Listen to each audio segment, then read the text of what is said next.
Chapter 1040. Can you beat the ninth on the heaven leaderboard? Mississippi Lou actually asked him if he could beat the ninth on the heaven leaderboard. Other than grief and anger, Lee was even more heartbroken.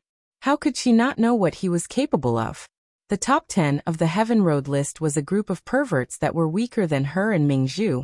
He did not lack experts, he did not lack great masters, he did not lack second great uncle who was even stronger than great masters. He even had a cheat that allowed him to level up in his sleep. But even so, he could not beat the ninth on the heaven leaderboard. As early as 2 years ago, the martial arts master ranking, especially the heaven leaderboard, had already turned into a sea of blood and corpses. With his current strength, if he was lucky, he could barely enter the top 20. Once the heaven leaderboard changed from 2 digits to 1 digit, the danger would increase exponentially. The ninth on the heaven leaderboard was an opponent that he could not fight head-on for now. When Li thought of this, the sadness in his heart could no longer be described with words. Not only did she brush him off, but she also changed the topic. The method she used to change the topic was so unskillful. She really did not love him anymore. Apart from the sadness, Li suddenly became vigilant. Murderous aura. There was murderous aura, strong murderous aura. He looked at the pretty boy beside him whose expression was even more sorrowful than his. He actually wanted to fight with him?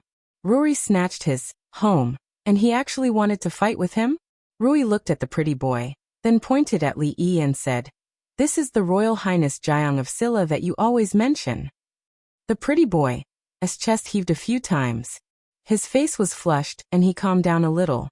He gritted his teeth and said, "Nice to meet you, Royal Highness Jiang of Silla."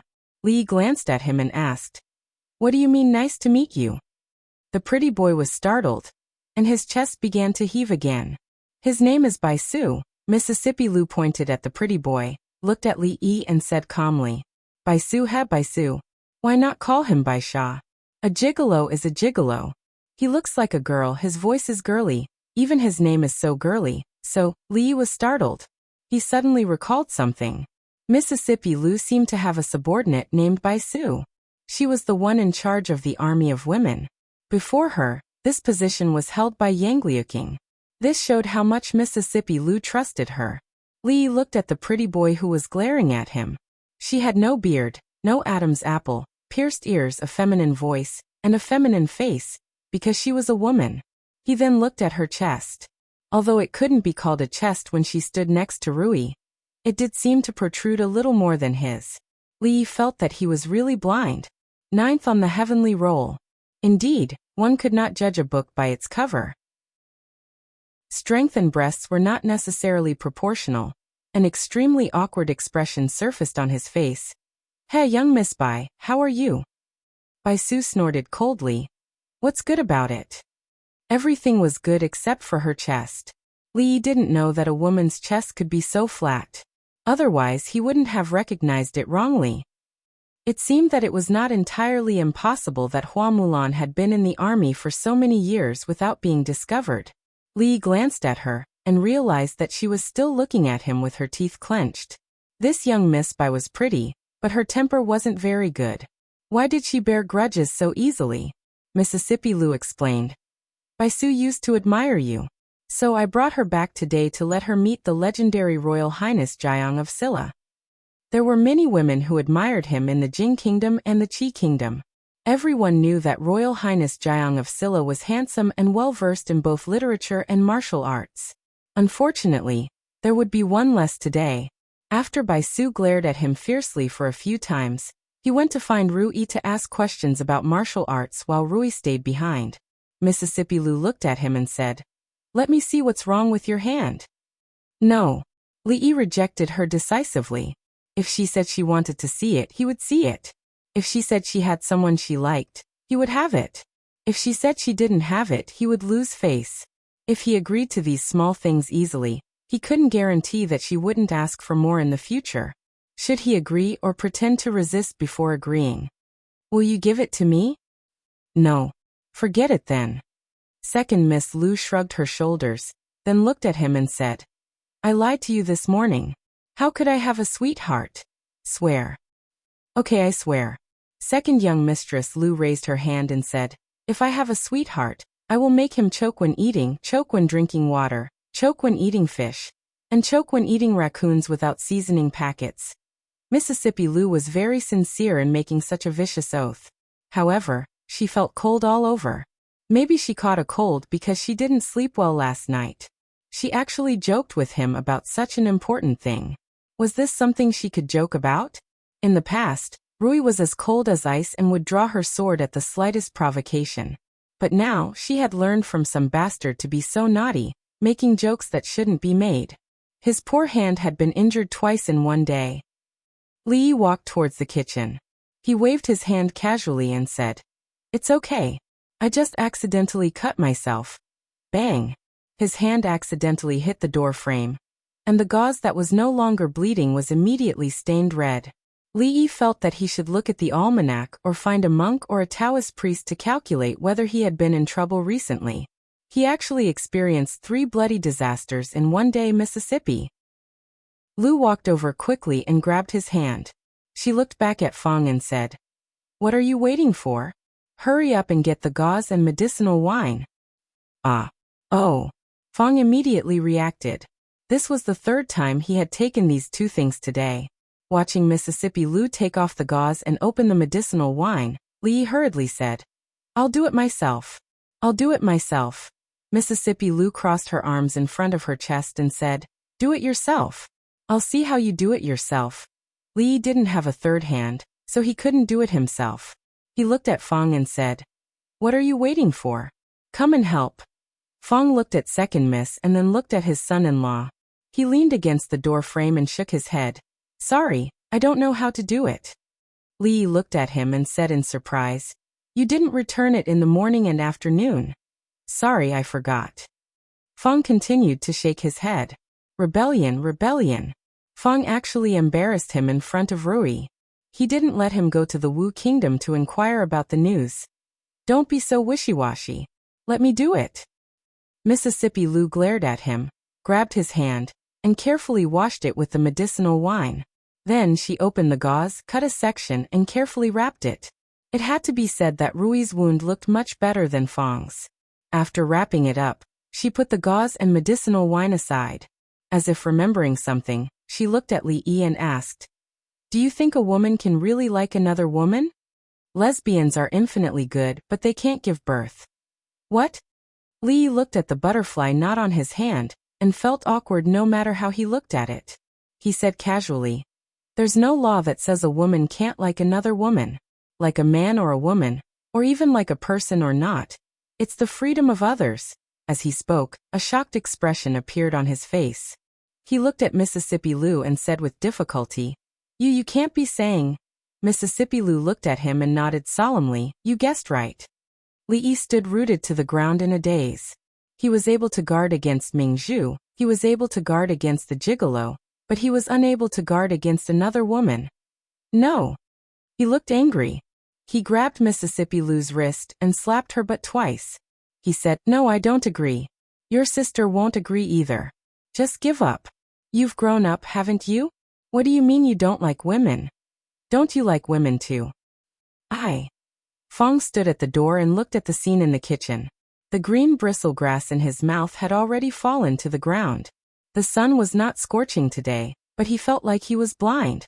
The son-in-law actually dared to do that to the second miss. He looked at the knife in the kitchen, and was ready to grab it at any time. He was worried that the second miss would chop off the son-in-law's hand. "I'm just kidding. Don't be so serious, Mississippi." Lou shook off his hand and looked at the vegetables that had not been cut yet. She said, "Your hand is injured. Leave it to me. You go outside and wait." "Damn it. What the hell?" Fong couldn't help but curse in a low voice when he saw the son-in-law walk out of the kitchen unscathed. He picked up the green bristle grass on the ground and put it next to Li Yi's mouth. He asked son-in-law, "Tell me how you feel." "No, I don't feel anything." Li Yi's voice was a little shaky. Old Fong looked at his hands. Li Yi raised one of his palms, which were also trembling nonstop. He looked back at Mississippi Lou, who was wearing an apron and busy in the kitchen. He murmured, "What the hell?" Chapter 1041. Li Yi thought that the day of his wedding would be the pinnacle of his life. That day he spanked Mississippi Lu's but to avenge his years of humiliation. Of course, the consequences of reaching the pinnacle were painful. His stomach hurt for several days, but after the pa sound, the carefree feeling that came from the depths of his soul was something that he would never forget for the rest of his life.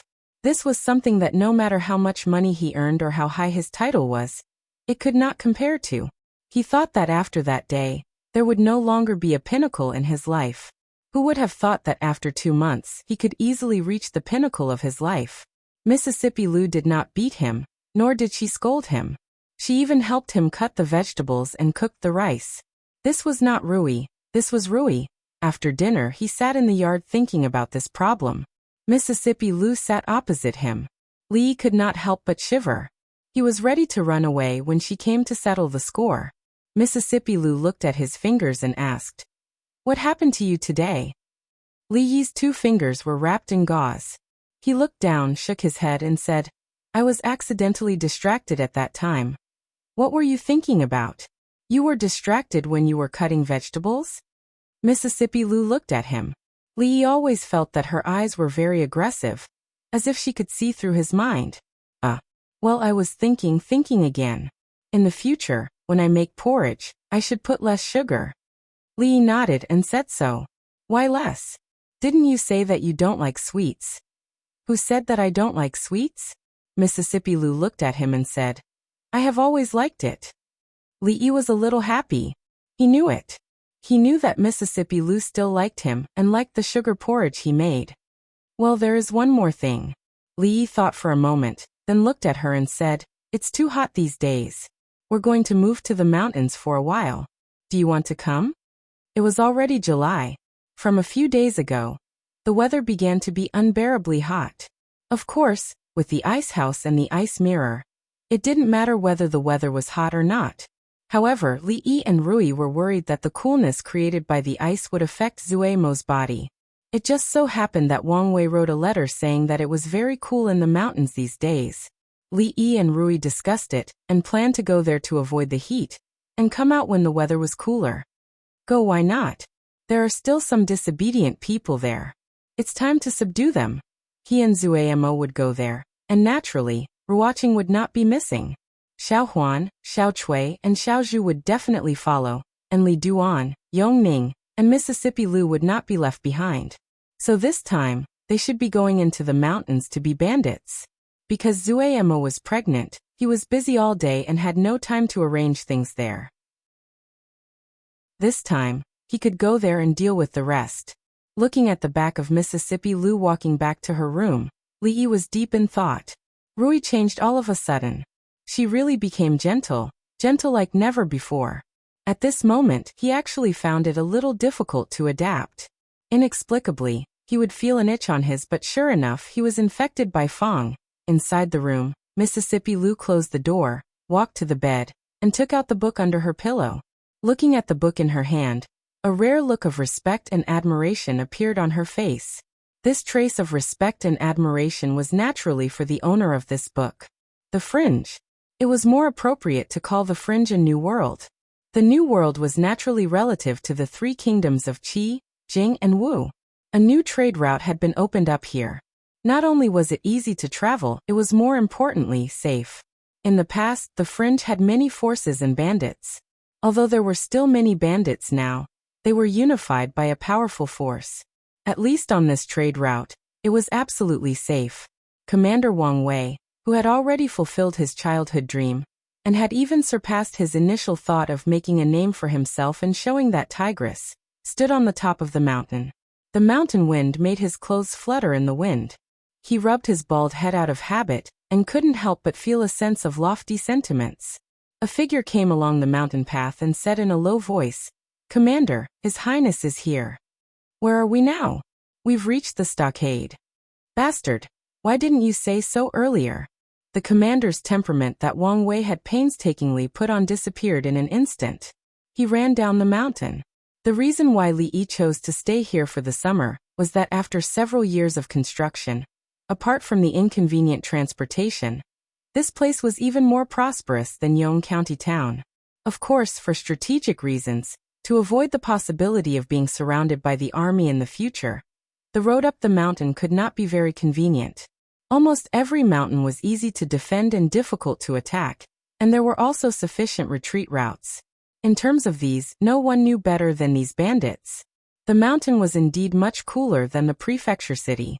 The air was fresh and the scenery was beautiful. Rui and Rui had grown up in the mountains, but it was the first time that Ruoqing and Drunken Emo had seen such a city in the mountains. Li Duan and Yong Ning were also full of novelty. They were full of energy and did not look tired at all. Although Wang Wei looked a little fierce, his mind was rare, and he knew how to persist in doing things. He had a kind of energy that would not turn back until he hit the wall. And if he hit the wall, he would continue to stride forward. Most importantly, in terms of being a bandit, he was very talented. It was said that his ancestors had bandit genes, so he managed this place in an orderly manner. He also built a prince's residence here. Although it was not as big as the Jiang of Sila's residence in Yong County, it was still the most magnificent building here. It could be said that he was very thoughtful. When they walked on the Bluestone Street, two people came from a distance with a man in custody. Li looked at the three people passing by and asked, "This is?" After Wang Wei went forward and asked, he came back and said, "These guys, they don't use the latrine. They always like to relieve themselves at the street corner. They don't change their ways, so I have to lock them up for 3 days before letting them out." Wang Wei actually liked to relieve himself anywhere in the past. Everyone was not particular, and there could be latrines everywhere in the mountains. But now that the prince was here, if these people made this place stinky, how could he, Commander Wang, put his face? Therefore, a few days ago he issued a death order. In the future, everyone's 3 urgent needs must be solved in the latrine. Those who disobeyed the order would be locked up and served. Li could understand his approach. Most of the people here were bandits, and they were used to being careless. When they were in the mountains, they were used to relieving their physiological needs anywhere. But it was really not possible here.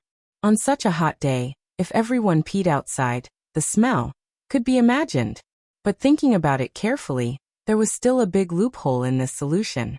Li thought about it and asked, "Is it useful to lock them up?" "It's useless."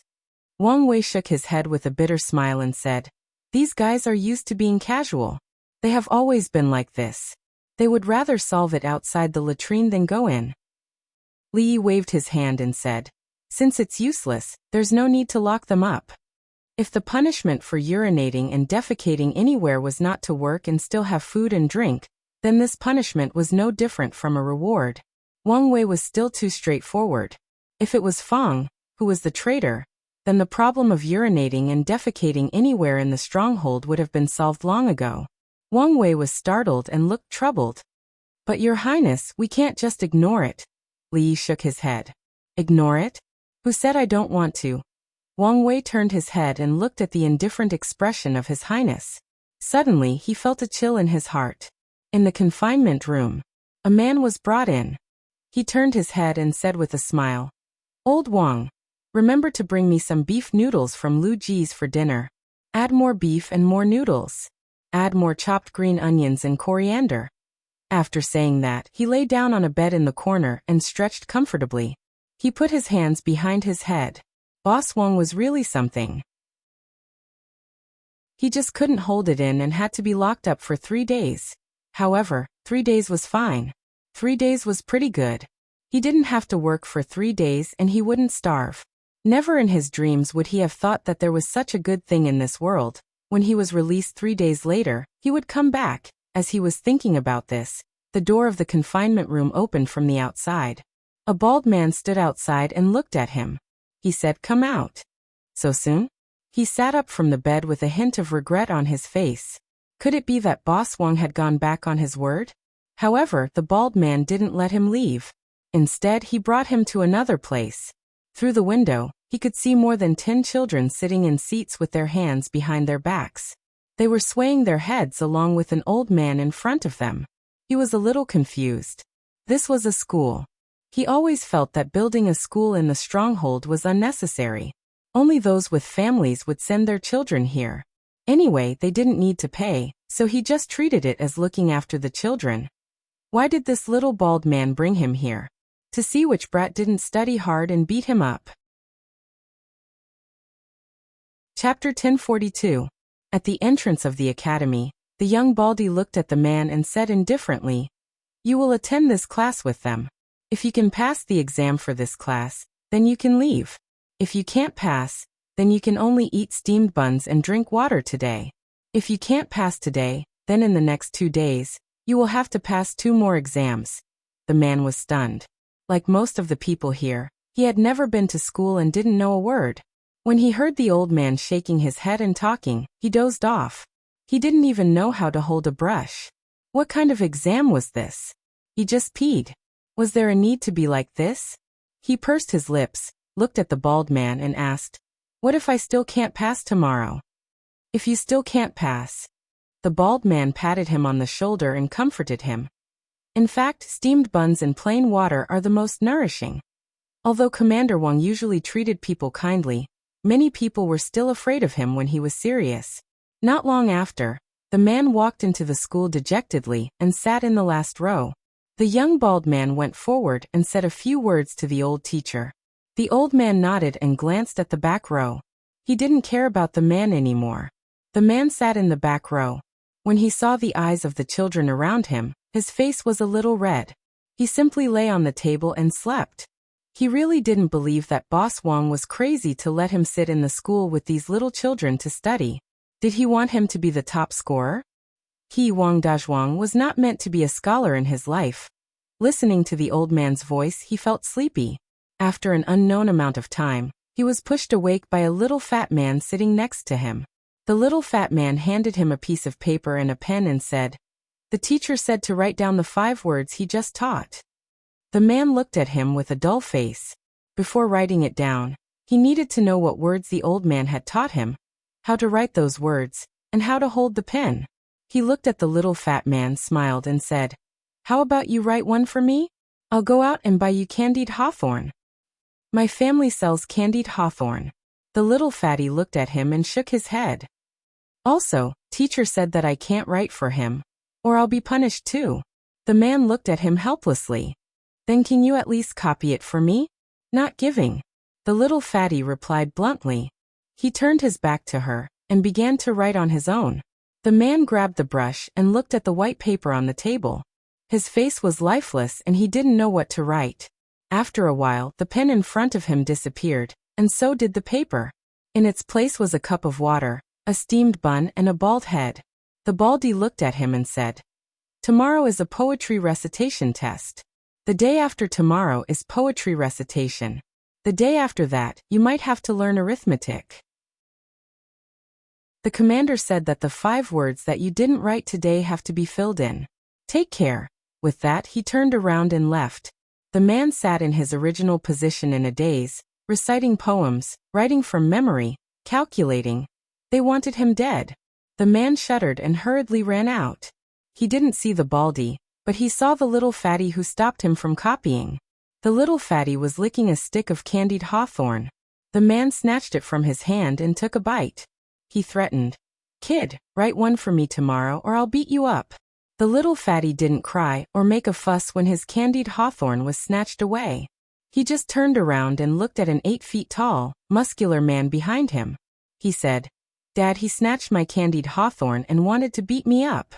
A shadow suddenly appeared in front of the man. He raised his head and looked at the man who was much more muscular than him.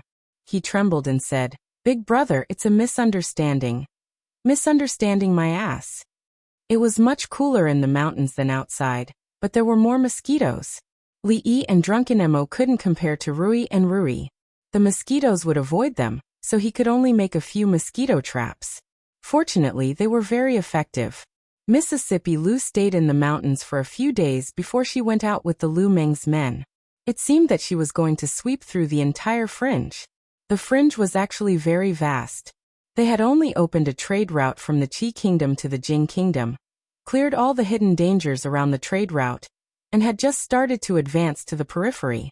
Mississippi Lu set her sights on the entire fringe. Not only did she want to be the ruler of the New World, She also wanted to be the ruler of all the mountains in the fringe. What Li Yi needed to do was to stabilize the rear, provide her with strategic support, resources, and be the man behind the scenes. On a hidden mountain, Li Yi looked at the rows of towering buildings in front of him. Once again, he felt that Wang Wei was quite reliable. He had an entire library in his mind. He could do so many things with it. He could create many things that were considered black technology in this world. But he was only one person, and he was lazy. If he really wanted to accomplish these things, he would need to live for 500 years, and then borrow another 500 years from God. Perhaps a few hundred years would not be enough. Even if he had a lifetime of hundreds or thousands of years, it would still be impossible to bring out all the knowledge in his mind. Things like the technology tree should be left to Li Xian. He couldn't even handle Rui, so he had no interest in these things, but he didn't really want to waste his hard-earned cheat. After all, other than copying books, poems, and peeking at other people's diaries, this thing still had other uses. Li Yi asked Wang Wei to open up an industrial area far away from the village. They would conduct research on things like iron smelting, coke making, and forging. Although it was called research, it was actually just him telling them to do it. These would be very useful in the future. Although they couldn't use it for now, it was better to be prepared for the time being. This would be the breakthrough point. The rest would be developed slowly in the future. At the back of the classroom, in the corner of the back row, a man looked at the little fatty beside him and swallowed his saliva. He watched as the little fatty chewed on the chicken drumstick in his hand and said, "Little brother, when you come tomorrow, can you secretly bring me some salted vegetables?" He had been eating steamed buns and drinking plain water for 7 days. He had lost a lot of weight, and the reason for all this was because he had peed outside the toilet. He couldn't understand it now. The toilet was clean and tidy, and there was no smell after he flushed it. Why did he have to pee outside? This was despicable. The little fatty nodded with great difficulty. He immediately picked up a pen and pointed at a word on the paper with the tip of the pen. He asked, "Little brother, how do I pronounce this word? I've forgotten. Can you teach me again?" He felt extremely miserable. The school was really too scary. Even if he were to move stones outside, it would be better than sitting here and reading. The detention room not far from the school had also been transformed into a new school. In the past month, people who urinated, spat, and did not pay attention to hygiene were all caught and brought here. Here they didn't have to move stones, pave bridges, or repair roads. They didn't have to do anything. They could spend their days swimming in the sea of knowledge, experiencing the joy of reading. Haha, I passed. I can go out now. Suddenly, a person rushed out from inside and stood on the street, looking like a madman. After laughing, he looked down at his hands with a pained expression. These were a pair of hands used to chop people, but they had been used to write for the past few days. He wrote nonstop all night, and if he couldn't finish, he could only eat steamed buns and drink plain water. He wasn't even given a salted vegetable. Suddenly, a few hands reached out from the window. Someone exhorted loudly, brother, come back. Stay for another 2 days and teach us too." That person stood on the street and laughed maniacally. "Even if I die outside, starve to death, suffocate to death, or jump off the mountain to my death, I won't go back." In a room somewhere in the stronghold, Commander Wang touched his bald head. He was surprised to find that in the entire stronghold, there hadn't been a case of people urinating, spitting, and littering everywhere for a long time. In the short span of half a month, this problem that had been troubling him for years had actually been cured. Chapter 1043. The group of people who were used to using the sky as their blanket and the earth as their bed, and eating, drinking, and defecating on the bed suddenly became particular. No one peed or spat on the ground anymore. The village looked brand new. Wang Wei was once again impressed by His Royal Highness Jiang of Sila's wisdom. Setting up a school in the stockade was indeed useful. In the past, he had thought that it was superfluous. Now it seemed that people who had been educated were indeed different. Those guys had only been in the school for a short period of time, but they had already become civilized and polite. When his child was born and grew up, he would also send him to the school and let the teacher teach him well. Li also heard about this from Wang Wei. He felt a little regretful. His subordinates were a group of boorish men. They would pick up a knife and cut people without hesitation. But when he asked them to pick up a pen and write, it was like asking for their lives. He gave them a free chance to improve themselves and surpass themselves, but none of them cherished it. Ning Yuan was unwilling to go back to the school, even if he moved stones to build bridges and roads. This made it impossible to implement the other ideas that Feng gave him. For example, they could be confined for half a month and sent food and water every day, but there was no toilet in the confinement room. Anyway, they were used to doing it on the spot. Another idea was to erect a monument in front of the village and engrave their names and heroic deeds on it for future generations to admire. Or forget it, it was too disgusting, no more examples. No one was willing to study, even if they had to hold their urine to death outside. They were unwilling to go back to the school. Perhaps they had already realized that there was no end to learning, and that it was still possible to repent. But this also exposed a major problem. He was very short of high-end talents under his command. Just look at Second Miss Lu in the past, and you can see how much martial artists despised reading, not to mention those bandits. To put it bluntly, they were just a bunch of unruly people. They could swarm up and shout to kill, and they had some strength in repairing bridges and roads. However, when it came to management, or charging and breaking through enemy lines according to rules, they were far from being good at it. This was not what Li Yi wanted to see, nor was it what Mississippi Lu wanted to see. Mississippi Lu had left half a month ago to occupy more mountains. Before she left some of Lu Meng's people here to train Wang Wei's men. If it wasn't for the fact that life was really tough, no one would be willing to become a bandit. Many people were ordinary people before they became bandits, and they also had families to support them. After being subdued, some of them relied on their own efforts to earn a family business and brought their families here. Now this place was no different from an ordinary town. Li Yi selected a group of people who were educated and tried to cultivate some talents in other fields. Currently, he focused on industrial fields such as machinery and materials. Of course, he didn't need them to come into contact with advanced things. As long as he explained some simple theories, they would be able to understand and put them into practice. At this time, he started to miss Li Xian. The real talents that he needed were almost all in the Academy of Sciences. He still had to poach some people from his side. Your Highness, it's done. Wang Wei strode in from outside with a pile of swords and knives in his hands. He threw them on the ground with a clatter. Li Yi stood up and walked to the front. Wang Wei picked up 2 knives from the ground and held them in his hands. He said, "Your Highness, look. This is an ordinary knife, and this one was just made by them." He waved both his hands at the same time. With a clang, sparks flew everywhere. The knife in his right hand was undamaged, but the one in his left hand had an obvious chip. Clang. He slashed twice again. The knife in his left hand broke into 2 pieces, but the one in his right hand was still intact.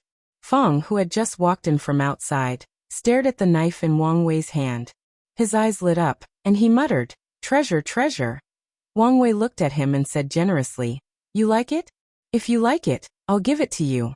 He handed the knife to Feng, but Feng did not take it. A hint of vigilance appeared on his face, and he said, "What do you want? I can't afford to offend that tigress of yours. You didn't play cards with me yesterday. You'd better find another reason to fool her." "Oh, I didn't go back. What reason do I need? I'm not you even afraid of your wife. If you have the guts, say this again in front of her later. Why should I listen to you?" Li Yi ignored these 2 guys who were unwilling to admit the truth. He picked up the 2 swords from the ground and carefully examined them. After the improvement of the smelting and forging methods, the quality of the steel had indeed improved a lot. Although it was still far from the level of cutting through iron like mud, compared to ordinary weapons, it could already be called a treasure. Since it was a treasure, it could be sold for money, a lot of money. He was already very rich, but he had so many subordinates who needed to eat, invest in construction, and support his squandering sister-in-law, Rui. When it came to things like money, the more the better. Rui's autumn water was a good sword.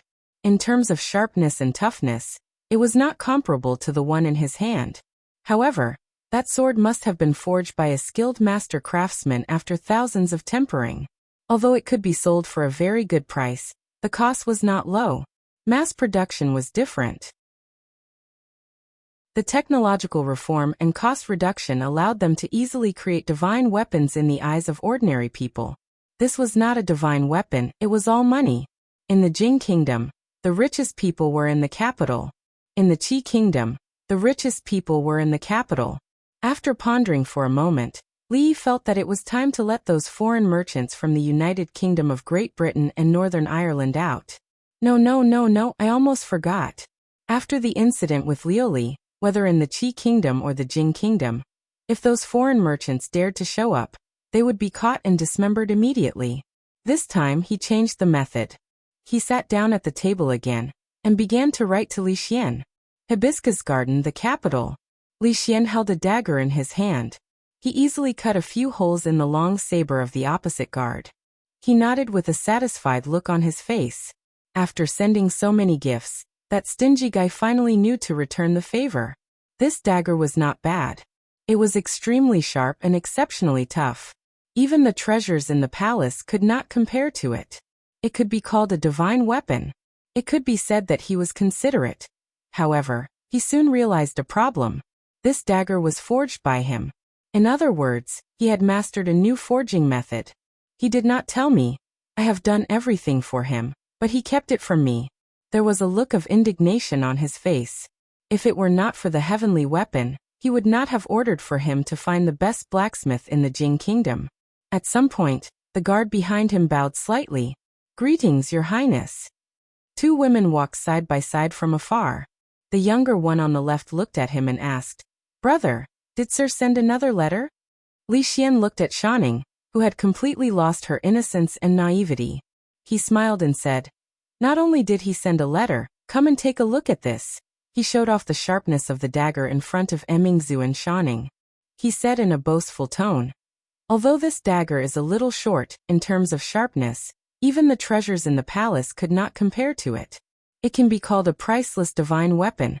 After saying that, he seemed to have thought of something. He pointed behind him and said, "He brought you a gift too. Go open it." The two women walked over slowly and opened the two long brocade boxes on the table behind him. After being stunned for a while, they turned their heads at the same time and looked at the dagger in Li Xian's hand. Li Xian was stunned. He then smiled and said, "If you like this divine weapon, I can lend it to you for a few days. But remember to return it to me. I still need to use it for research." Shanning closed the brocade box discreetly. She shook her head and said, "It's fine. You're welcome.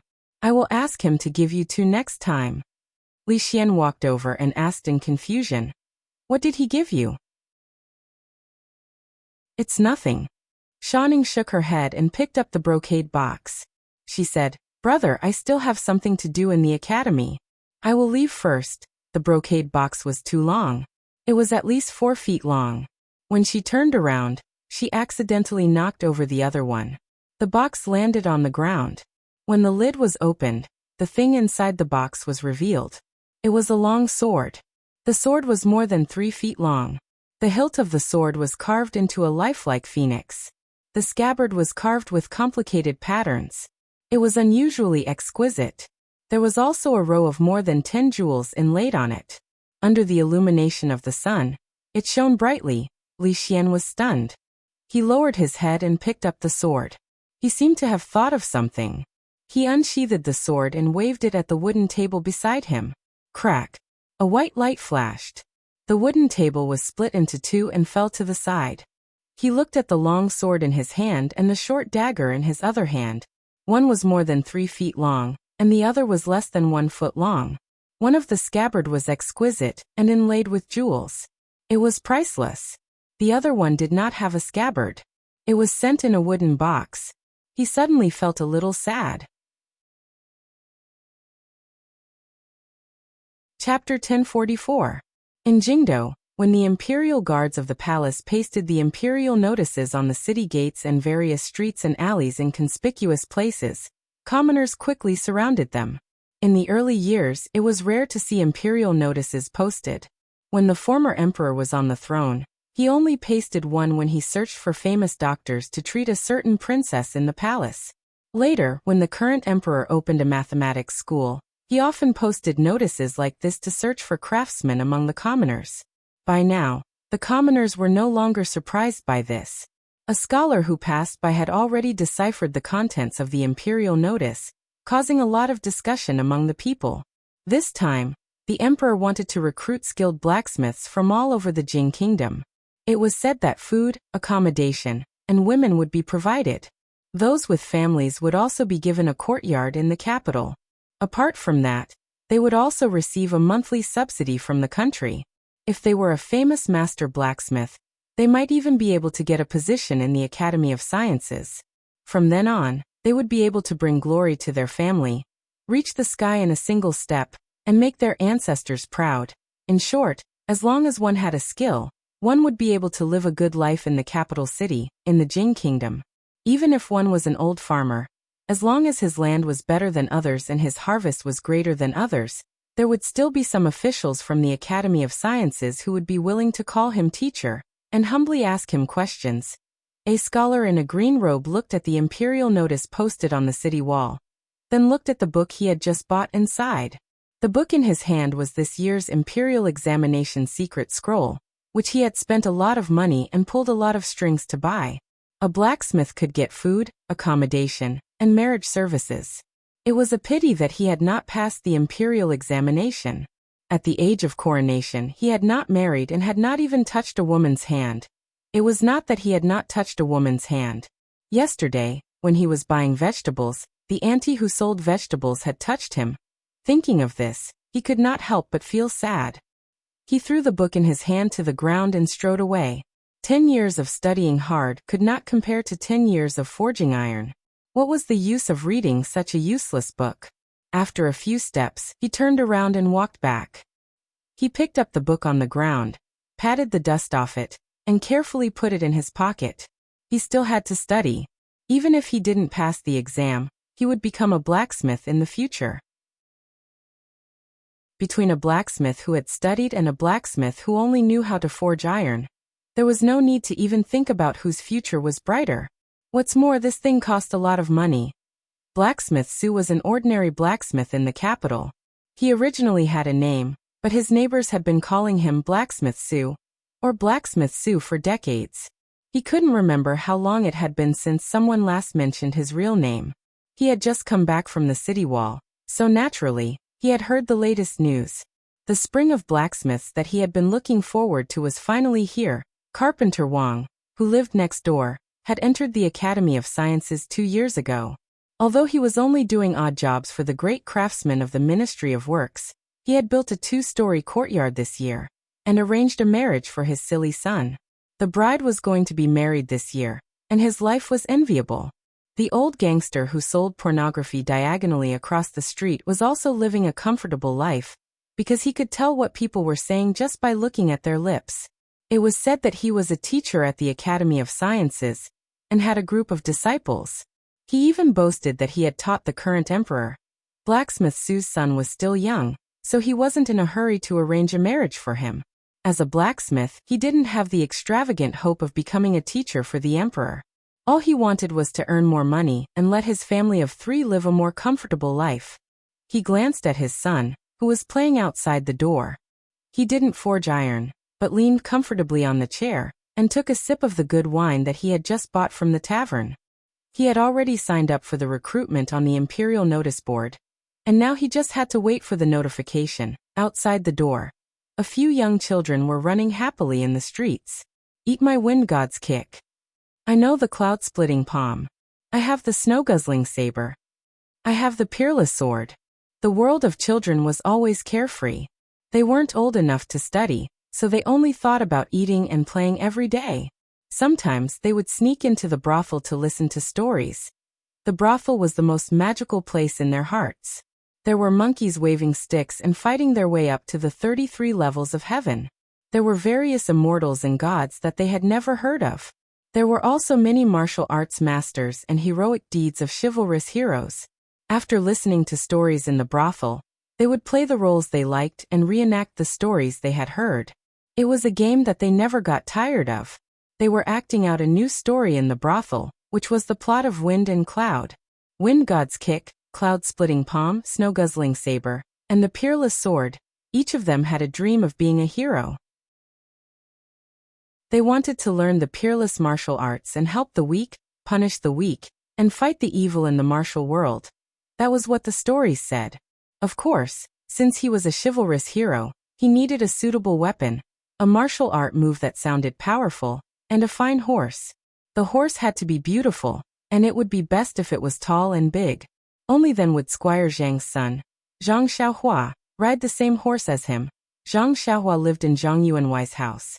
He didn't have a horse or a weapon. He didn't know where the sword-worshipping villa that the old grandpa mentioned was. It was said that there were many peerless godly weapons there. If he could get one. Brother, don't be angry. Playing with the dagger in her hand, Shanning looked at Li Xian and said, Master once said that simplicity is beauty. Look at this dagger. It's simple and clean. The scabbard is simple, and the curve of the blade is smooth. Simplicity was beauty. Li Xian naturally understood this principle. However, when Shanning comforted him, she couldn't walk back and forth. She was holding the long sword in her other hand, and the gem on the scabbard was shining so brightly that he couldn't open his eyes. Looking at her serious expression, Li Xian asked, How about we exchange? Shanning was dazed and said in surprise, But brother, this sword is for women. I don't mind, Li Xian looked at her and said, You can have the simple and beautiful dagger. Brother, are you serious? Yes. I won't exchange. After saying that, the pretty woman turned around and left. She walked out of the hall and did not look back even once. Li Xian sat back down and looked at the dagger on the table angrily. He had thought that it was a unique godly weapon. It was indeed unique. Among the 3 gifts he gave, this was the most special, simple, and shabby one, the shortest. He knew that he wouldn't compete with Emingzu to avoid humiliating himself. But Shanning, thinking of the girl just now, forget it, Shanning wouldn't compete with him. He would still be humiliating himself. Thinking of this, he actually felt a little better. Then he opened another letter. Sword Greeting Villa, a batch of peerless godly weapons. After reading the letter, he had a rough idea of what Li Yi wanted to do. If he was a shepherd, then the officials and nobles in the capital were the fat sheep raised by his family. A few years ago, he used the colored glass to make these fat sheep shed a layer of wool. Now that new wool had grown, he was here again. He was the emperor, and those people were his subjects. Although it was easy for them to make money, he couldn't let him fool them again and again. If it weren't for the fact that the Academy of Sciences had several big projects that needed funding, if it weren't for the fact that his second child was about to be born, if it weren't for the fact that Emingzu didn't allow him to squander the money in the national treasury, he would never agree to Li Yi doing this. He walked out of the door and said to a guard, Tell them that 280 is not enough, at least 370. At the gate of the capital, several carriages came from afar. Before they entered the city, they were stopped by the guards at the gate. One of the generals came forward and asked, What's in the carriages? A man smiled and said, Some goods. What goods? The general lifted the black cloth covering the carriages and opened a box. After taking a look, his expression changed. He opened a few more boxes and his expression darkened. He took a few steps back and waved his hand. Seeing this, the guards behind him immediately surrounded the carriages. Only then did the general come forward and ask, Do you have the seal of the imperial court? Smuggling weapons was a serious crime, not to mention that there were so many of them. If they didn't have the seal of the imperial court, these people had to be arrested and interrogated immediately. Of course we do. The leader nodded and took out something that looked like a piece of silk from his sleeve and handed it over. After carefully examining it, the general waved his hand, and the guards behind him left. The carriages drove through the gate. The general was still a little worried and went forward to ask, Where did these things come from? In front of the carriages, the man turned around and said with a smile, Sword Greeting Villa. Chapter 1045. There were 2 markets in the capital, the east and the west, selling a wide variety of goods. It was the largest market in the vicinity of the Jing Kingdom. Of course, apart from the row upon row of shops and the endless stalls on the streets, there were also all kinds of strange things. For example, a chicken with 3 legs, a bird without legs, a stone man with words on its body, a fox that could talk, and so on. Of course, the imperial court did not allow foxes to talk, and the people were not allowed to dig stones from the river. However, there were still people who laid a piece of white cloth in a corner of the street and sold some valuable antiques that were unknown whether they were real or fake. There were rich people in the capital, and there were also rich people who were interested in these things. The capital's West Market. After the market opened at dawn, the shouting continued until the market closed at night. Glazed statue blessed by Master Sandalwood, 5 taels of silver for 1. The chair that His Highness Jiang of Silla sat on, 100 taels of silver. Selling a knife, a treasured knife passed down from my ancestors, able to cut copper, iron, gold and jade. The original price is 10,000 taels, now only 5,000 taels, only 5,000 taels. There were all kinds of things for sale on the streets of the capital. A while ago, someone was selling underwear worn by His Highness Jiang of Silla. Later, it was confirmed that it was not Jiang of Silla, and the seller was arrested and sent to prison for fraud. Sometimes, the people would gather around to watch the excitement, to see what was so special about the chair that His Highness Jiang of Silla sat on, to see if the Buddha statue blessed by Master Sandalwood would glow, to see if the treasured knife passed down from my ancestors could cut iron like mud, and so on. A man with a long knife at his waist walked up to the man selling the knife and asked, "This knife of yours, is it really as good as you say?" The man smiled. "A treasured knife is a treasured knife. In front of everyone, if I lie to you, I'll give you 5,000 taels of silver for free." Hearing this, the man smiled, drew out the long knife at his waist and said, "This knife of mine is just an ordinary one, you can try." The man also drew out the knife in his hand, handed it to him and said, "You can try it yourself." The man looked at him and suddenly said warily, "If I break this saber, you won't ask me to pay for it, right?" "How could that be?" The man shook his head and pointed at the crowd. "Today, everyone here is a witness. If my family's treasured saber is broken by this brother, I don't need him to compensate." Seeing this, the man no longer hesitated. He held 2 sabers in each hand and chopped down. Clang! After the sound of metal clashing, the saber that he brought with him broke, but the man's family heirloom saber was not damaged in the slightest. He stared blankly at the broken blade on the ground with a pained expression on his face. He then looked at the man and said, "How dare you sell weapons privately and break my family heirloom? I'm going to arrest you and bring you to the authorities." The Jing Kingdom was very strict with the control of weapons. Without the permission of the government, it was illegal to sell weapons. Of course, the regulations in this area had always been very lax. However, if it was investigated carefully, the man's act of selling knives on the street had indeed violated the law.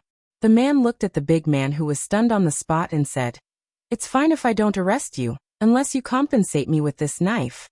The man who sold the saber snatched back the saber and grabbed the man to beat him up.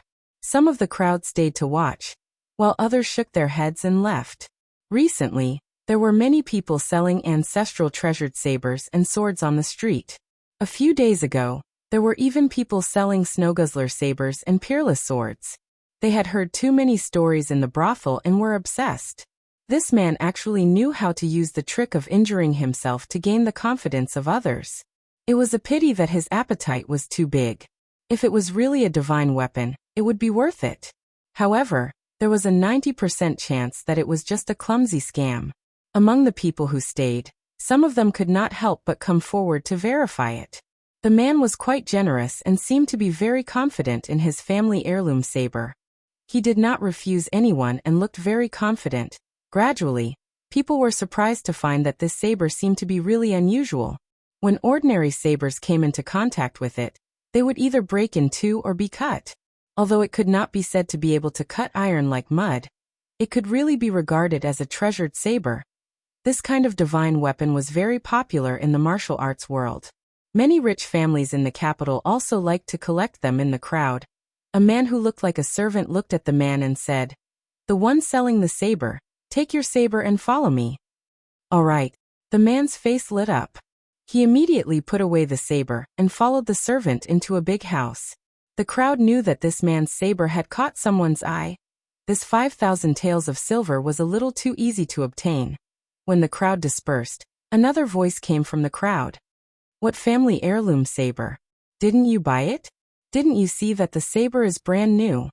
Nonsense, this kind of divine weapon must have been made by a master. How could an ordinary shop buy it? It's the newly opened shop in front. It's called Sword Greeting Villa. It said that the signboard was personally inscribed by His Majesty. You will know once you take a look. A new weapon shop called Sword Greeting Villa opened in the capital. All the weapons sold were divine weapons. Moreover, the signboard was personally inscribed by His Majesty. It was a guarantee of credibility. A big signboard was erected in front of the shop. Limited stock, first come, first served. The sabers and swords in the shop were all first-rate divine weapons. They were famous for being peerless swords, hero's sword, blazing Qilin sword, snow guzzle saber. Someone came because of the shop's reputation. He used a random saber in the shop to clash with a famous saber made by a master. In the end, the famous saber was chipped while the other was undamaged. Once the news spread, the entire capital was in an uproar. In just a few days, the name Sword Greeting Villa spread throughout the capital. According to the story in the brothel, Sword Greeting Villa had the world's best swordsmithing technique. They could forge divine weapons that could cut through iron like it was mud. Originally, people thought that this was just a made-up story. Now it seemed that this story was not completely a story. For a period of time, countless nobles and officials who loved collecting rare treasures swarmed over, and the martial artists who longed to own a peerless divine weapon could no longer sit still. It was said that even the current emperor had bought a few of them. In less than 3 days, all the weapons in Sword Greeting Villa were sold out. Even so, there was still an endless stream of people coming to ask about it every day. In the capital, when the door of Sword Greeting Villa was about to be trampled by people, in the faraway Shu state, in the chaotic land, Li was peeling an apple for Zue Mo. Peeling an apple with an ordinary knife was fine. Using a peerless sword to peel an apple would be too conspicuous, and it would easily hurt his hand. After peeling the apple, he wanted to feed it to her personally. Coincidentally, Ruoqing and Rui went in, so he was chased out. Li felt that he was not very popular now. Sometimes, Rui would sleep with Zue Mo. And sometimes, Ruoqing would sleep with Zue Mo. Sometimes, the three of them would sleep together, as if he was the only extra. So be it. Having a harmonious family was much better than having a harem on fire. What else could he be dissatisfied with? Li took a bite of the apple, walked back to his room and picked up a document. Although they were now able to mass-produce the divine weapons in the eyes of the world, there were too many people under them. For a long time, the supply would not be able to meet the demand. Of course, good things should be equipped for their own people first. Except for the batch that was transported to the capital, there was no outflow for the time being. 2 days ago, Li Xian had sent a letter saying that 100 skilled blacksmiths were already on their way. There were too many people who had signed up, so he had even conducted a selection test to select the best 100 blacksmiths and send them over. Li Yi wanted these blacksmiths not only to forge swords. In terms of smelting and forging, they were definitely much better than these laymen. He also hoped that they could take a big step from theory to practice and come up with something more practical. Halfway through eating the apple, he looked up and saw Feng walking over from a distance. His face was a little ugly. He looked at Li Yi and said, "Young master, there is news from the Wu Kingdom. There is news from the Wu Kingdom." Chapter 1046. For the sake of Mississippi Lu's precious disciple, Li Yi had sent people to the Wu Kingdom to gather information a long time ago. During this period of time, news came in one after another. They were all about the stalemate between the forces loyal to the late emperor and the imperial court of the Wu Kingdom. It was neither good nor bad, however, judging from Feng's current expression. It could not be anything good. Li Yi took a letter from him, opened it, and looked at it. The letter said that the imperial court of the Wu Kingdom had secretly recruited several rebel forces. Half a month ago, they besieged Princess Duanrong, who had rebelled. In that battle, the imperial court of the Wu Kingdom won a complete victory. Princess Duanrong's side suffered a crushing defeat. The imperial court reclaimed all the cities they had seized. As for Princess Duanrong, her whereabouts were still unknown. Unknown meant that the imperial court of the Wu Kingdom had not found her. This was the silver lining in the misfortune. Li looked at Fong and asked, "Does Rui know about this?" Rui was not in the stockade. She had returned a few days ago. She should still be busy subduing the other forces in the fringe. Fong nodded and said, "I've already sent someone to deliver the news. She should know soon." Li rubbed the space between his brows and said helplessly, "Go find her. Immediately." Second Miss Lu had become a lot gentler. She wouldn't retaliate even if she was spanked. She was like a completely different person from before. However, there was something else in her character that wouldn't change easily. Back then, she had traveled thousands of miles to find her brother-in-law. She had chased him from the capital to Shuzhou, then from Shuzhou to the Qi Kingdom. She had rescued him from the hands of Taoist nun. After learning that Yang Liuqing's fate was unknown, she might have run from the fringe to the Wu Kingdom to find her only disciple. If he and Rui were not by her side, no one could stop her. Li did not object to Rui's search for Yang Liuqing. After all, she was already half a member of the Li family after spending so much time together.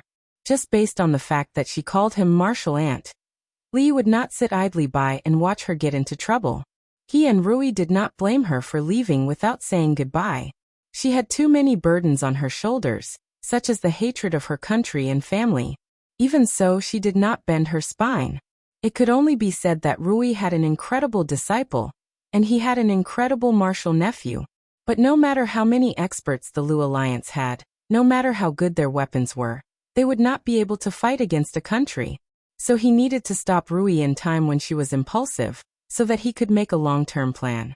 After saying goodbye to Rui and the others, Li Yi, Fong, and Su set off immediately. There was no need to bring too many people.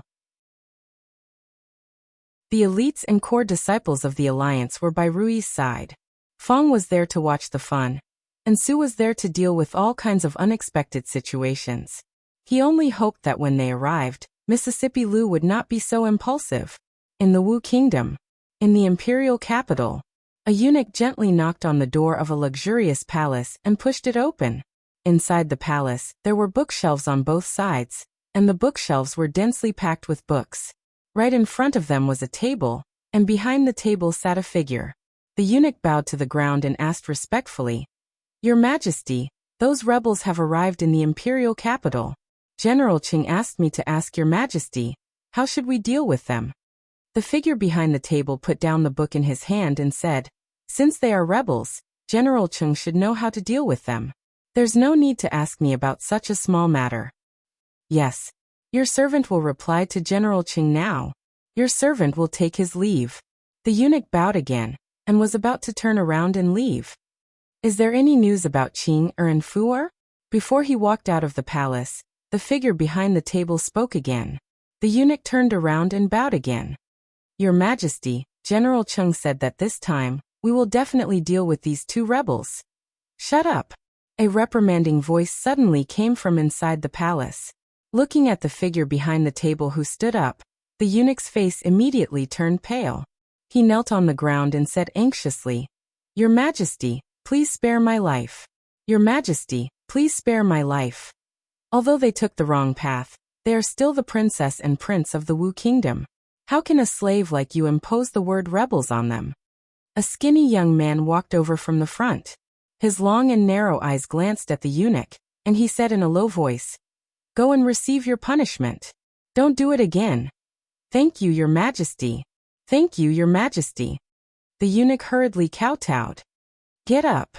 The skinny young man waved his hand and asked, "Is there any news about them?" After the eunuch stood up, he immediately replied, "Your Majesty, General Qing said that he has already found traces of Princess Duanrong and Prince Jing. At most, he will be able to bring them back in a month.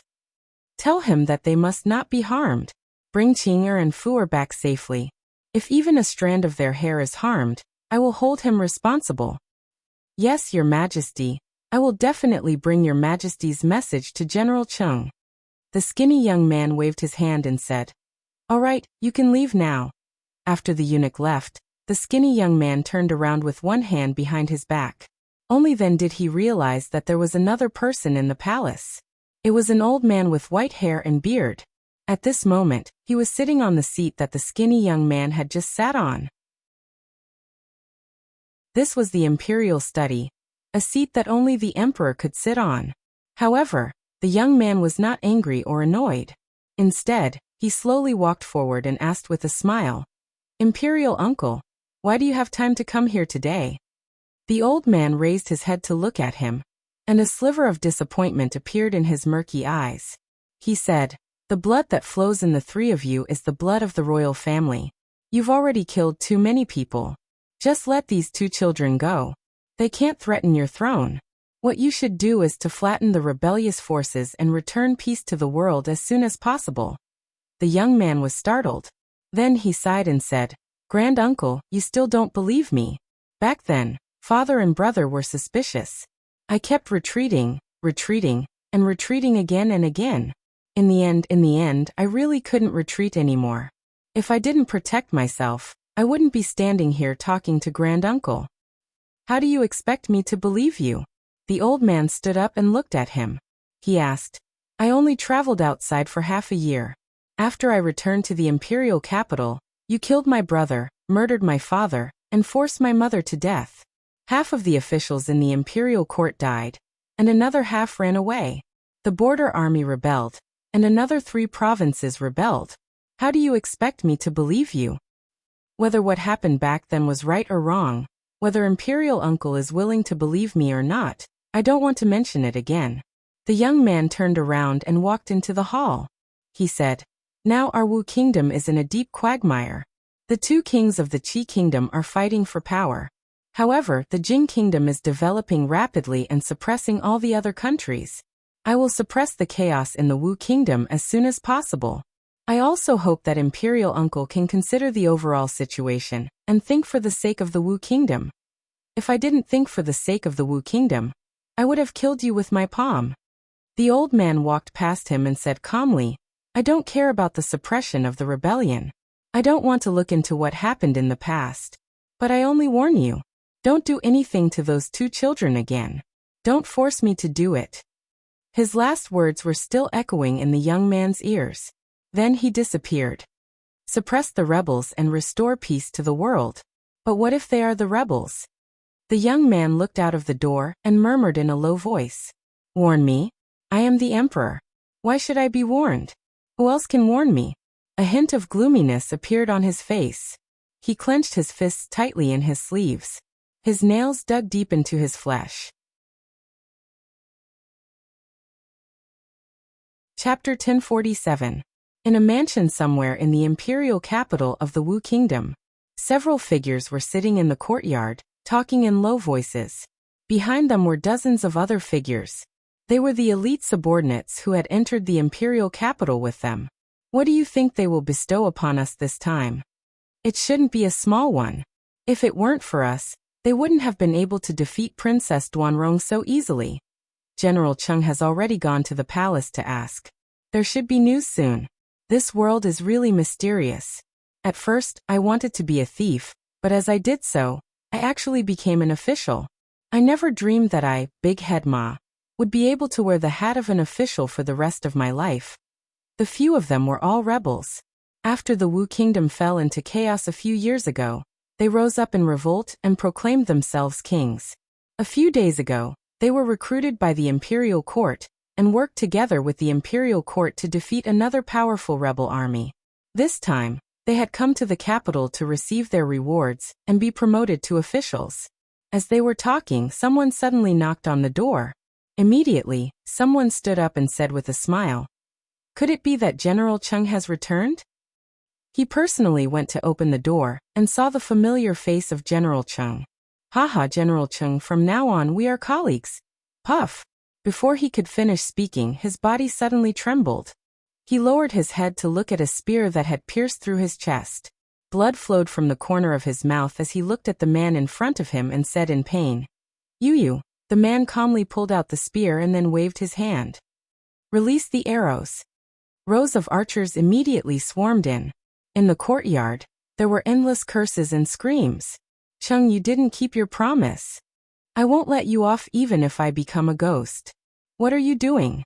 We're on the same side. We're on the same side. In the land of chaos, near the top of a mountain in the Wu Kingdom, a man with a dignified appearance was pacing back and forth in the hall. There was a hint of anxiety on his face. Report. A figure quickly rushed in from the entrance of the fort. After rushing in, he knelt on one knee and said loudly, reporting to General Wei, Her Highness was ambushed by the imperial court in Lin province. Fortunately, she has successfully escaped and will be here soon. The man's face darkened and he immediately said, Chen Qing, you will personally lead 500 men to receive His Highness. Behind him, a man knelt on one knee and bowed. Understood. The other man hesitated for a moment before asking, General, sending 500 people at the same time is too big of a commotion. If the Wan brothers find out, I'm afraid. The middle-aged man's face darkened. The Wan brothers were a group of bandits dozens of miles away from this place. They had a large number of people and were extremely powerful. In the past few years, there had been occasional friction between the two sides. If the other side took advantage of the situation and attacked, it would be a big problem. He thought for a moment, then shook his head and said, Your Highness's safety is more important. Chen Qing set off immediately. At this moment, a weak voice suddenly sounded in everyone's ears. The messenger pursed his lips, looked at them and said, General, the Wan brothers, they... Immediately, someone's expression changed and he asked, Could it be that they're making a move again? The messenger shook his head and said after a while, The Wan brothers, they... Someone couldn't hold it in any longer and said angrily, What happened to them? Tell us. They're repairing the road. The guard general was startled and frowned, asking, Repairing the road? The messenger looked up at him and nodded, saying, Our spies saw it with their own eyes. Not only the Wan brothers, but also the Black Blind of the Twin Forks Ridge, the Mountain Patrol Tiger of the White Tiger Ravine. He pointed out the names of several famous bandit leaders in the vicinity, swallowed his saliva, and said, They are all repairing roads. The Wan brothers, the Black Blind, the Mountain Patrol Tiger. These people he had just mentioned were originally the bandits of the Wu Kingdom. In the early years, they were just a small group of bandits roaming the border provinces. Later on, the country was in turmoil, and some people gathered a huge force to form a separatist regime. In a small area, they were able to stand up to the imperial court. There were also people like the Wan brothers. Their strength was neither strong nor weak. They couldn't stand up to the imperial court and were unwilling to submit to other major forces, so they simply fled into the land of chaos, occupied a mountain, and proclaimed themselves as kings. Over the years, they grew stronger like a rolling snowball, and had long become the overlords of the mountain. They often left the mountain to plunder the common people and caravans. The guard general wanted to eliminate them, but they were powerless. Anyone would find it strange that such bandits would suddenly stop plundering and run off to do something as mindless as repairing roads. Someone seemed to recall something and said, General, I heard that 2 years ago, a new force rose in the Jing Kingdom. They had extraordinary strength and forcefully opened up the trade road connecting the Jing Kingdom and the Qi Kingdom. They swept away all the bandits along the road and escorted the traveling caravans and pedestrians. The bandits they subdued were all forced to pave the road and repair the bridge. The guard general looked at him and asked, You're saying that those people have already come here and subdued the Wan brothers, the Black Blind, and the Mountain Patrol Tiger at the same time, making these overlords personally pave the road for them and open up the trade road? Apart from this, I can't think of any other reason. Let's not talk about whether they came to the Wu Kingdom or not. Subduing the Wan brothers, the Black Blind, and the Mountain Patrol Tiger at the same time. Do you think there's such a powerful force in the land of chaos? The guard general shook his head and said, No matter what the Wan brothers are up to, let's first bring the princess and His Highness King Jing here safely. Then we'll think about it. The man looked at the guard general in silence for a moment before he said, General, what I mean is, if they really subdued the Wan brothers, the next one will be us. What does this have to do with us? The guard general frowned again and asked, We have no problem with them subduing bandits, but we are not bandits. Why would they attack us? Do they really think the land of chaos is their territory? Dozens of miles away, on the mountain road, a dark mass of people were busy on the mountain road. Behind them, there was a long gray mountain road. A bald man stepped hard on the mountain road. After confirming that there was no problem with the quality, he continued to walk forward. He thought to himself, this thing called cement is really useful. It's much more convenient than quarrying stones from the mountains to pave the road. On a nearby mountaintop, a young man looked at the woman in front of him with a respectful gaze and said, "Leader, this is news from the Wu Kingdom. After the rebel army was defeated, Princess Duanrong disappeared. The Wu Kingdom's imperial court is also trying hard to find her." After reading the news, Mississippi Lu was silent for a moment before she said, "Send a letter to the stronghold. Tell them that I will return after a while. Leave the matters here to Lu Luo for the time being." "Where are you going?" A voice came from outside the door. When the young man saw the three people walking in, he cupped his hands and immediately retreated. Mississippi Lu looked at them and asked, "Why are you here?" Li found a chair and sat down. He said, "If we didn't come, we would have gone to the Wu Kingdom to look for you in a few days." Li was somewhat glad that he had rushed over as soon as possible. If he had been a day and a half later, he might have had to follow Rui's example and chase after his sister-in-law. Mississippi Lu looked at him and said seriously, "I can't leave her alone." Li nodded and said, "I didn't ask you to leave her alone. I just want to tell you not to be impulsive. It's impossible to save her from the hands of the Wu Kingdom's imperial court by yourself, or with the help of Lu Meng. We have to think about it at length. Don't forget, she's also my martial niece." Mississippi Lu finally nodded. Seeing his travel-worn appearance, she asked, "Are you hungry? I'll cook a bowl of noodles for you first." Fong rubbed his stomach and looked at her. He asked, "Second miss, can you cook another bowl?" "Ahem." The sloppy old man coughed softly. Fong looked at him and said, "3 bowls." Chapter 1048. The conditions in the mountains were harsh. Unlike in the stockade village, they couldn't eat delicacies here. They could only eat noodle soup with a few green vegetables floating on top. Even so, Li still ate with relish. Only now did he realize that he had misunderstood Rui. She was not unruly and unreasonable. She could be brutal and violent, gentle and virtuous, proud and charming, and domineering. Marrying a girl like her was equivalent to marrying several at the same time. God was really kind to him. Old Fong was also eating happily. He had truly lived a hard life, so he never haggled over what he ate. The sloppy old man didn't care either. In his eyes, there was only Wu Dao and second granduncle, and perhaps Changda and the Taoist nun he had been longing for a long time. After eating and drinking to their heart's content, it was time to get down to business. Whether it was Mississippi Lu alone, or with the elites of the Lu League, it was not a good idea to rashly enter the Wu Kingdom to look for Yangliuking.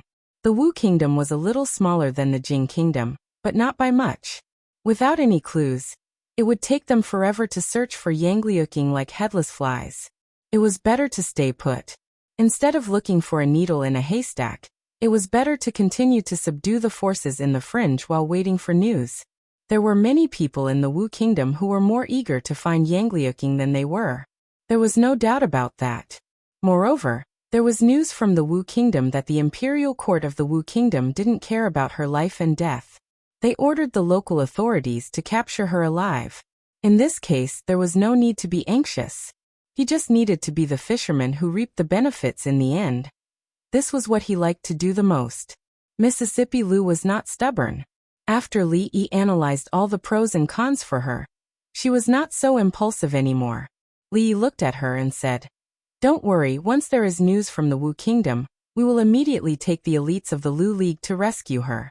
As long as she is not imprisoned in the Imperial Palace, we will be able to rescue her. As for the Wu Kingdom, we will send more spies to gather information." In fact, even if she was locked up in the palace, it was not impossible to rescue her, but it would be more troublesome and dangerous. She could not torment second granduncle all day. Mississippi Lu looked at him and asked, "Are we just going to wait like this now?" Li Yi pondered for a moment and said, "If you're bored, you can first unite the fringe. There aren't many strongholds left, right?" Mississippi Lou nodded. Not much. General Wei slowly paced around the room with his hands behind his back, murmuring, "What the hell are the Wan brothers doing?" A trace of doubt appeared on his face, but he quickly shook his head and stopped thinking about it. The most important thing now was to ensure the safety of Her Royal Highness. Once they entered the chaotic lands, the soldiers wouldn't be able to do anything to them. A momentary failure didn't mean everything. As long as the princess and Imperial Prince Jing were safe, they would have a chance to restore order and pull the traitor who killed his brother and father off the throne. At this moment, a young man rushed in from outside. He was panting heavily and looked extremely terrified. He shouted, General Wei, bad news, bad news." General Wei's expression changed.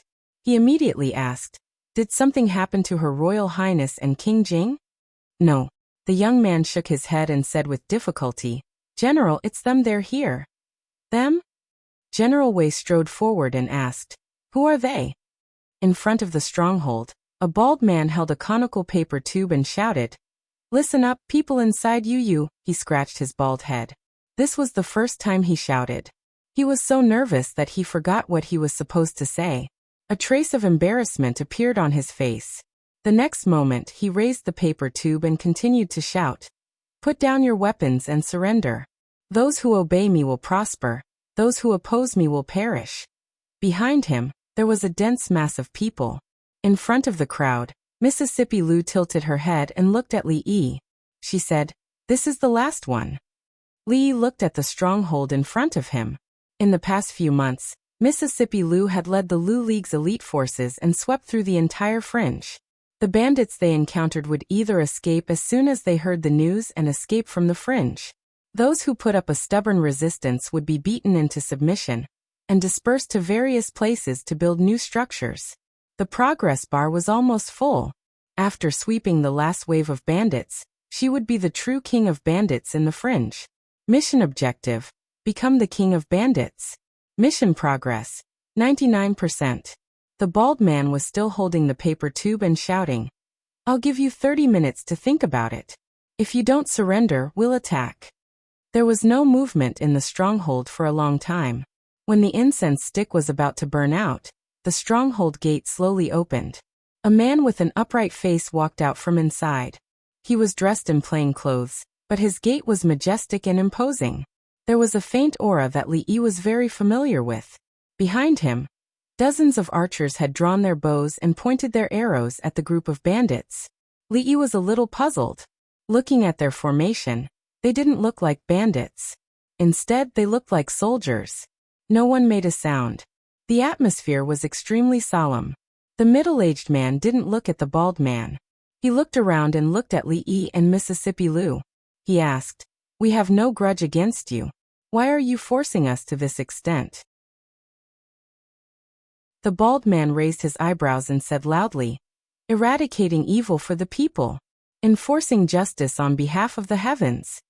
The middle-aged man turned to him and asked, "We are not bandits. We are just living in seclusion here. We have not done any evil deeds. How can you say we're eradicating evil for the people?" The bald man's expression was a little unpleasant. What kind of person would occupy a mountain and live in seclusion in a chaotic place where bandits were everywhere? Did they have nothing better to do? In the past, many people had explained this to them. Now they had all gone to repair roads. The middle-aged man looked at Li Yi and said, "You go back. We will mind our own business. Otherwise, don't blame us for being rude." Li Yi shook his head.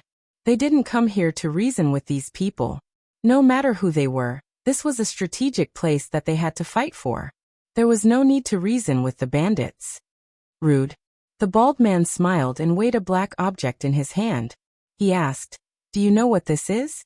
He lit the fuse and threw it behind a half-collapsed wall outside the stockade village. Boom. A deafening sound was heard, and the ground under everyone's feet shook. Even though these heavenly punishments were specially made and had limited destructive power, it was enough to collapse the wall. The middle-aged man looked at the flying smoke and dust. He was stunned for a moment, and his expression finally changed. This is the Jing Kingdom's heavenly punishment. In front of him, A strong man had already put a knife to his neck. He grinned and said, "Surrender, or I will raze this place to the ground." "General Wei," hearing the voice behind him, the middle-aged man's face turned pale. After a long time he waved his hand behind him and said in a hoarse voice, "Put down your weapons, don't resist." He looked at the charred ground, and his face turned even paler. The Jing Kingdom's heavenly punishment was a nightmare on the battlefield. With heavenly punishment, it was enough to defeat enemies who were several times stronger than oneself. He had long heard of the heavenly punishment divine weapon, but he had always regretted that he had never seen it. However, he never expected that the first time he saw it would be under such circumstances. This wave of bandits did not have many people, only about 200 to 300. They were afraid of the power of the heavenly punishment, and did not put up much resistance. Out of professional habit, after subduing a wave of bandits, the first thing they did was to search for the treasures they had plundered over the years. According to the Baldi, these were the poorest bandits they had ever robbed.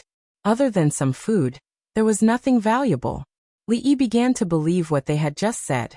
They were not bandits, but as a colleague of the same profession, he felt embarrassed for the bandits. Just now, he seemed to have heard the bandit leader's subordinates call him general. They did not even pay attention to the organization, and actually copied the military. How could he be a good bandit? The middle-aged man's hands were tied behind his back, but his back was still straight. A Baldi stood beside him, and as he swayed he asked, "Tell me honestly, what's your name? Where do you live? How many people are in your family? Are you married?" The middle-aged man looked at him, but did not speak. The Baldi poked his chest and frowned. "I'm asking you a question, be honest." "Son-in-law, second miss, there's still one more." Fong walked in from the outside with a man in his hand. The man was floating in the air, waving his hands and feet randomly while shouting, "What are you doing? Are you crazy? I have something important to report to General Wei." When he looked up and saw that familiar figure, he immediately said, "General Wei, it's not good. Her Highness the Princess is surrounded by the Imperial Army in the Thorns Ridge. Deputy General Chun and 500 soldiers are fighting with their lives on the line. I'm afraid they won't be able to hold on for long." Before he finished speaking, he widened his eyes, looking at the General Wei who was tied up like a fried dough twist. "General, what is he playing at?" Li Yi looked at him, and after being startled for a while he asked, "What princess?" The man glared at him and said angrily, "Are you stupid? Of course it's Princess Duanrong."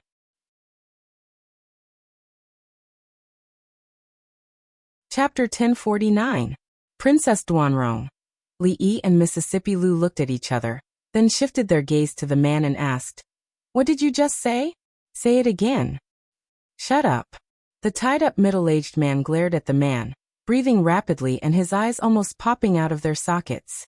He began to struggle strenuously. The rope on his body rubbed red marks on his exposed skin.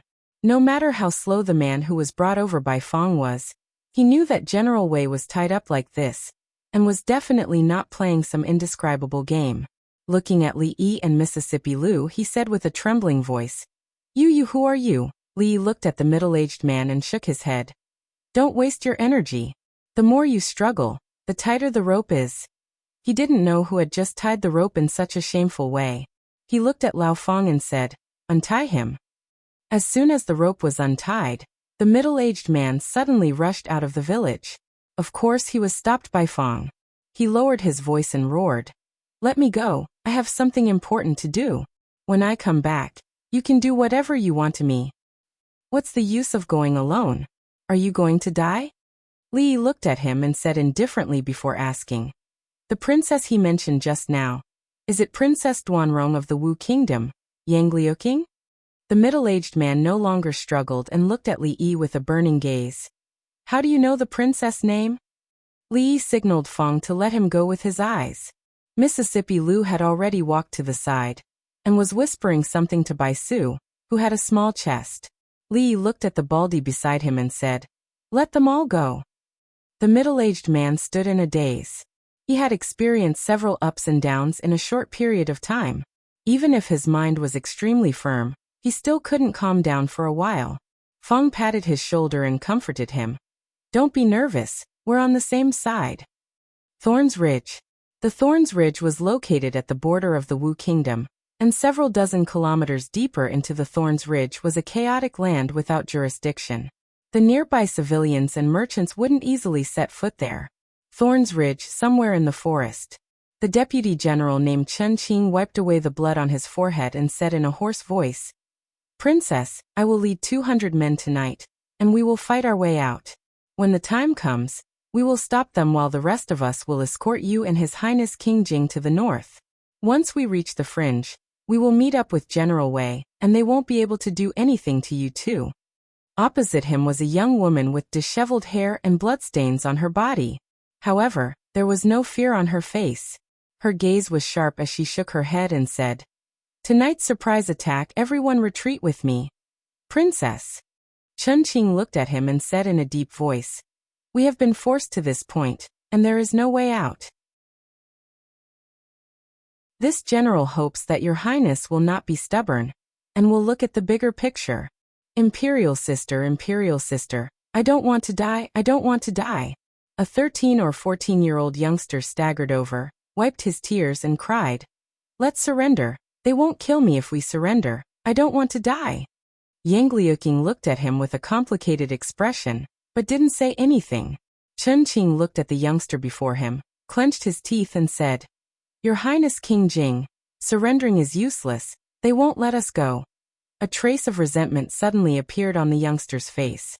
He pointed at him and loudly said, "It's all your fault, it's all your fault. If you hadn't killed so many of their people, they definitely wouldn't have killed us. Shut up." Yang Liuqing finally couldn't help but berate. He looked left and right, and said, "Take him away."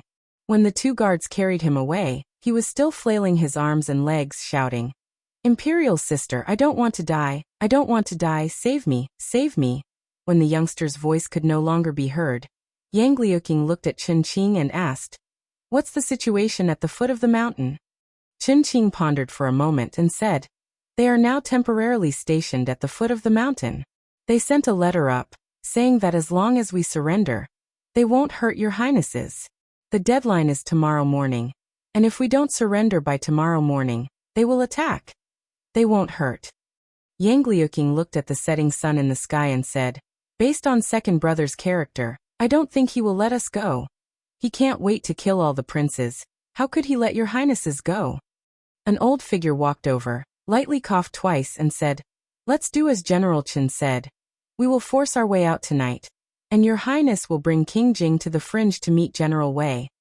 "Prime Minister." The old man waved his hand and interrupted her. "As long as your highness and King Jing are safe, we still have a chance." "Chen Qing," he suddenly shouted in a low voice. "Yes, General." "Arrange for our men to attack the foot of the mountain tonight, and escort your highnesses out of here." "Yes, Prime Minister." Chen Qing turned and left without looking back. They still had 300 men who could fight. If they forced their way out, there was still a glimmer of hope. After Chen Qing left, the old man looked at the forest in the distance, which was gradually disappearing into the darkness, and suddenly said, "Your Highness, if you can escape this time, don't come back." Yang Liuqing looked at him, her lips slightly parted, and said, "Prime Minister." The old man stretched out his hand and lightly pressed down, signaling her to stop talking. Then he said again, "King Jing is useless. This heavy responsibility should not fall on your Highness' shoulders. Your Highness, go to the Qi Kingdom, go to the Jing Kingdom, forget about the Wu Kingdom, forget about the hatred, forget about Princess Duanrong, and live a normal life." Yang Liuqing shook her head and said, "I once swore that if I can't avenge my father, my mother, and my brother, I am not a human. After all, we have nothing left." The old man sighed and said, "The Jing Kingdom is like the sun at noon, growing stronger day by day. The third prince of the Qi Kingdom has the heart to be the ruler of the world, and he also has the ability to govern the country. Yang Zhe killed his brother and father, and it is intolerable. Perhaps the Wu Kingdom is doomed, but the people are pitiful." Yang Liuqing lowered her head, clenched her fists and gritted her teeth and said, "I will not give up." The old man looked at her, and a trace of tenderness appeared in his eyes. Finally, he shook his head, sighed, and turned to leave. Yang Liuqing stood where she was for a long time. She clenched her fists so tightly that her nails had sunk deep into her palms. She looked up at the round moon in the sky, and her face was full of determination. But behind this unswerving determination, there was a deeply hidden weakness and helplessness. If it was possible, why would she be willing to shoulder such a deep blood feud? Why would she be willing to shoulder such a heavy responsibility that was suffocating her? Why wouldn't she want to be an ordinary woman? How she wanted to be an ordinary woman. Tomorrow would be the 15th. 3 years ago, she didn't have to face all the things she had to face today. She could still live in that small courtyard. The courtyard that carried almost all the happiness of her life. In that small courtyard, there was her Shifu who was strict but spared no effort in teaching her to be cold on the outside but warm on the inside. There was her uncle Master Li Yi who was very lazy but never stumped by anything. There was also her gentle and virtuous uncle Master Rui who had already reached the peak of martial arts. And there was also the innocent, silly but kind Miss Xiao Huan. That small courtyard and everything about Lu Meng were things that she could never let go of and forget in this lifetime. How were they now? When she left, Uncle Master Rui was pregnant. The child should be almost 3 years old now. She didn't know if it was a boy or a girl. Was Uncle Master Li still so afraid of Shifu? She didn't know how his relationship with Miss Ruoqing and Miss Zuamo was. She didn't know if Shifu still often bullied Uncle Master. She also didn't know if Shifu had won against Princess Emingzu. She also didn't know if Shifu still blamed her until now. She turned her head and looked in a certain direction. She knew that they were now in Shuzhou, a chaotic place away from here. But this was a distance that she would never be able to cross in this lifetime. At the foot of the Thorns Ridge, figures were swaying and countless flames were blazing. At the forefront of the crowd, 2 generals on horseback were looking at the pitch-black mountain road. One of them turned his head and said, "General, we still have to wait for a night. Why don't we let them camp here first?" "No need." The man beside him waved his hand and said, "Attack at midnight." "Attack at midnight?" The man was startled and asked in disbelief. "But didn't His Majesty give an imperial edict that the princess and King Jing cannot be hurt?" "I don't know what imperial edict." The man in armor grinned and said in a low voice, "I only know that His Majesty wrote in the secret letter, 'Leave no one alive.'"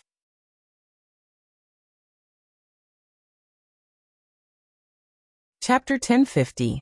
The moonlight shone brightly above the Thorns Ridge. Several hundred figures were gathered in an open space.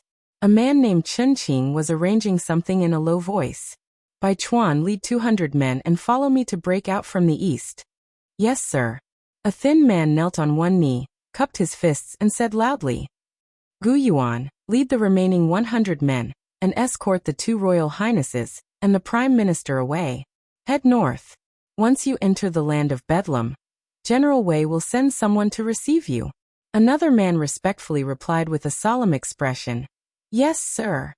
Chun Qing's gaze swept across and said, "Remember this well. At all times and under all circumstances, you must ensure the safety of the 2 royal highnesses." In the distance, Yang Liuqing looked at the 300 soldiers that were quickly mobilized. She clenched her fists and revealed a trace of grief. "Your Highness must remember to prioritize the overall situation." An old voice came from behind her. She loosened her clenched fists, looked at the old man and softly said, "The mountain road is difficult and inconvenient. General Chen will arrange for a few people to take turns to carry the Prime Minister, but it will inevitably be bumpy. The Prime Minister will have to endure a little." The old man smiled and waved his hand, saying, "This old man was born in Sangzhou and will be buried in Sangzhou. It can be considered a perfect ending. There is no need for such torment." Yang Liuqing looked at him and firmly said, "We will escape." Below the Thorns Ridge, a figure came from the side, walked to the front of the formation, bowed and said, "General, there is news from above. They plan to break out at midnight and escort the princess and King Jing all the way north into the land of Bedlam." The general covered in full armor patted the horse's head and said, "Midnight?" He smiled and said, "Pass down my order. Bring forward the time of the attack by an hour." "Yes, sir." In the land of Bedlam, the mountain ranges shrouded in darkness were like giant hibernating beasts. On the backs of these giant beasts, there were figures rapidly moving. Because Wei Liang's movements were too slow, he was carried on the back of a tall man. The man's skeletal frame made him feel pain, and the violent jolting made him dizzy and almost vomit. The man seemed to have noticed something. He turned around and said, "If you dare to vomit on me, I will throw you down from here." Wei Liang endured the disgust and asked with difficulty, May I ask this warrior, do you have a relationship with Her Highness?" Up until now, he still hadn't figured out what had happened. He didn't know what these people were doing. Why did they suddenly rush up to their mountain and capture all of them? He didn't know why they immediately let them go after hearing the news about the princess, and then rushed to the Thorns Ridge without stopping, seemingly to rescue the princess. He only knew that these people were strong, very strong. Any one of them could take down a dozen, or even dozens of his resisting subordinates. His subordinates were all well trained, and they were all fierce soldiers who had fought on the battlefield. The weapons of these people were also very sharp. When his side swords and sabers clashed with them, they would either be chipped or simply broken into two. They were highly skilled in martial arts, and each of them was equipped with a magical weapon. More importantly, they had that terrifying sky law. If they were really going to rescue the princess, Wei Liang's heart finally surged with infinite hope. "You're talking about Miss Yang." The man smiled and said, "Of course we're familiar with each other. She scolded me a lot at that time, and even robbed my position on the heaven list. This time I have to get back at her." Wei Liang didn't understand a single word of this man's words. However, it didn't matter. As long as they were going to rescue the princess, that was enough. He looked ahead, and a hint of joy appeared on his face. He said, "The Thorns Ridge is up ahead." Silhouettes leaped out of the forest one after another. They could already vaguely see the flickering flames in front of them. At the foot of the mountain, a deputy general looked to his side. After pondering for a moment, he asked, "General, if we really kill the princess and King Jing, won't swords have no eyes? It's normal to have some accidents on the battlefield." The general glanced at him and said, "When the time comes, hand over the person who accidentally killed the two princes and ask to be demoted from his position." "Demoted from my position?" The general looked at him and said with a smile, "Just wait for 2 more years. In the future, there will be glory, splendor, and wealth that you won't be able to enjoy." Just as his voice fell, a soldier suddenly came forward and reported, "General, someone is coming from behind." "Someone is coming?" The general frowned and asked, "Who?" "There are a lot of them, about 200 people. We don't know their identities, but they are rapidly approaching." The general turned his horse around and said in a deep voice, "Inform everyone to prepare to meet the enemy." They had 1,000 people attacking the mountain, and another 1,000 people guarding the foot of the mountain. Wouldn't it be easy to deal with these mere 200 people? The figures on the opposite side stopped about 100 feet away from them. Although the moon was bright, they couldn't see clearly until the other side also raised their torches. Then he saw a bald man walking out. His head was glowing under the light of the torches, and he was holding something in his hand. "People on the opposite side, listen up. You've been surrounded." 200 people against 1,000, and he dared to say that he was surrounded. Hearing the loud voice coming from the opposite side, the general's face darkened. Suddenly, he saw a familiar figure behind the bald man. Wei Liang. He didn't expect to be able to catch all the rebels in one fell swoop this time. He waved his hand and said, "They're all traitors and rebels. Kill them all. Don't leave a single one alive." "Wait a minute." The bald man on the opposite side suddenly shouted. The general raised his hand, and the soldiers behind him stopped in their tracks. He wanted to hear what this bald man had to say in the face of death. Then he saw a little flame appear in the bald man's hand, and he struggled to throw something in his hand. That thing rolled to his feet. He sat on his horse and looked out. Boom. After an even more dazzling firelight, he couldn't see or hear anything. After this explosion, the army of nearly 1,000 people was left with only a series of screams and wails. At some point, someone finally couldn't help but scream.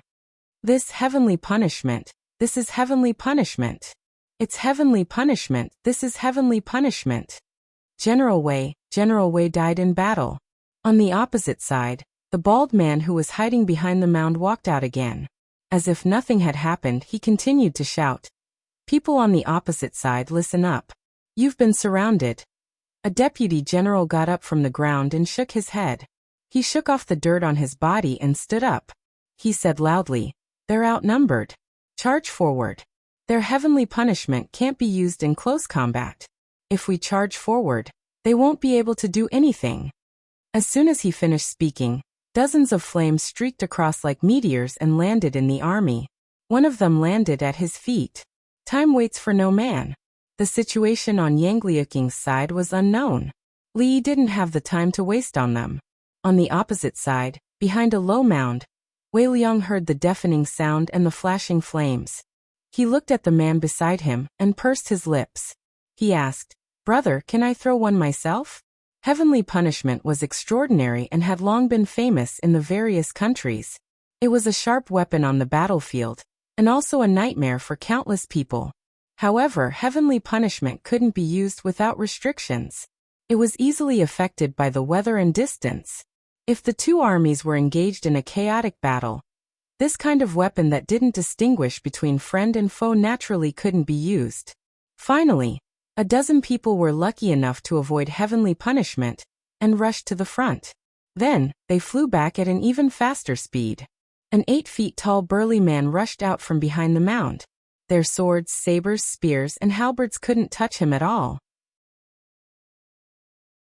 When they were hit by him, their bones were broken and blood foamed from their mouths. Some people clashed with their weapons. Their weapons broke, then their bodies. Some people only saw the flashing sword lights in the sky and then nothing else. Some people stood there in a daze. They put down their weapons and raised their hands. Then tens and hundreds of people. Wei Liang looked at the dozens of people who walked out, and then looked back.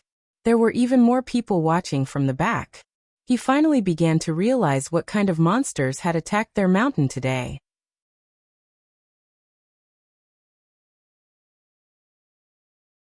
Chapter 1051. The Lu Alliance had 200 elites and countless experts on the Heaven List and Earth List.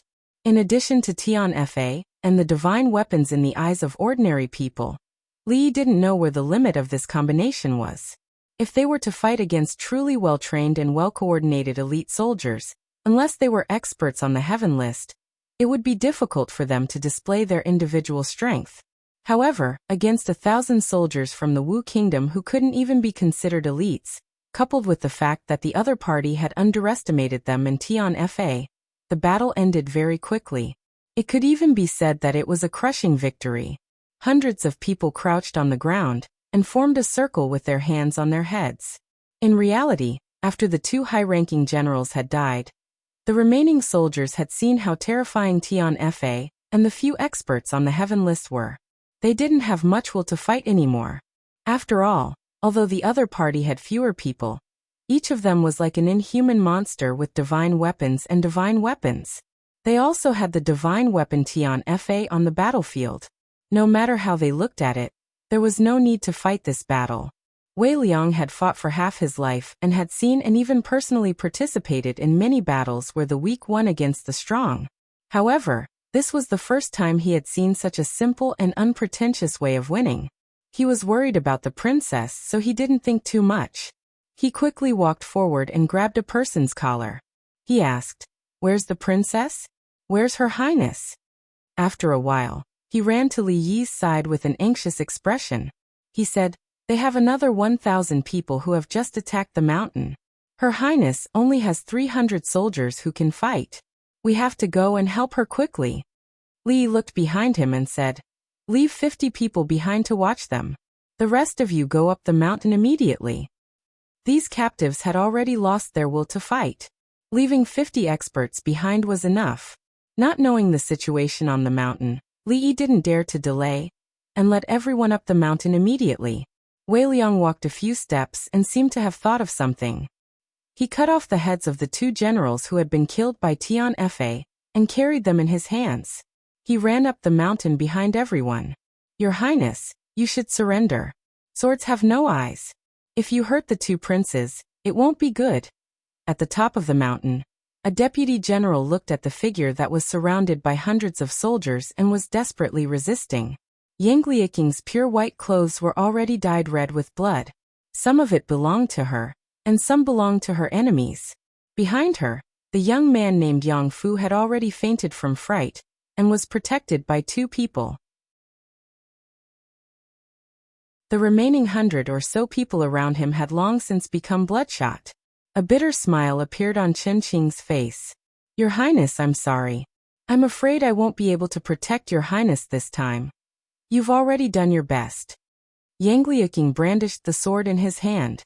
Every time his sword stabbed out, a person would fall to the ground. One of her arms was injured and drooped weakly, but her expression was unprecedentedly calm. There was only sword light in her eyes. At the periphery of the crowd, the deputy general looked at the stalemate situation and waved to the 200 people behind him. All of you attack together. If anyone resists, kill them without mercy. Leave no one alive. Boom. As soon as he finished speaking, before the people behind him could move, a loud sound suddenly rang in their ears. The sound was like a thunderclap, resounding through the mountains and into everyone's ears. The stalemate situation paused for a moment. Everyone couldn't help but look down the mountain. Boom, boom, boom. Streaks of dazzling flames appeared in their line of sight in an instant, followed by a deafening sound. What's that? The mountain god is angry? There, that's the direction of the camp. Flames and loud sounds came from the direction of the camp. They looked down the mountain with a look of horror. Chen Qing took the opportunity to kill a few more people. He protected Yang Liuqing and quickly retreated into the forest. He looked back. The brilliant flames at the foot of the mountain had already been extinguished. It was as if nothing had happened. He looked at Yang Liuqing's injured arm. His expression was ugly. Your Highness, you're injured. Yang Liuqing didn't look at him. Instead, he stared blankly out of the forest and asked in disbelief, Did you guys hear anything just now? Your Highness, did you guys hear anything? Chen Qing was startled. He nodded and said, Yes, there was a loud sound and flames. A smile finally appeared on Yang Liuqing's face. He leaned against a tree and said, Hold on a little longer.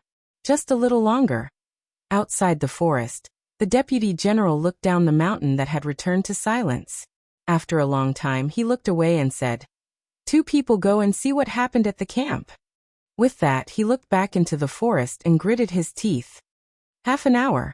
I'll give you another half an hour. If you can't break through, bring your heads to me. Yes.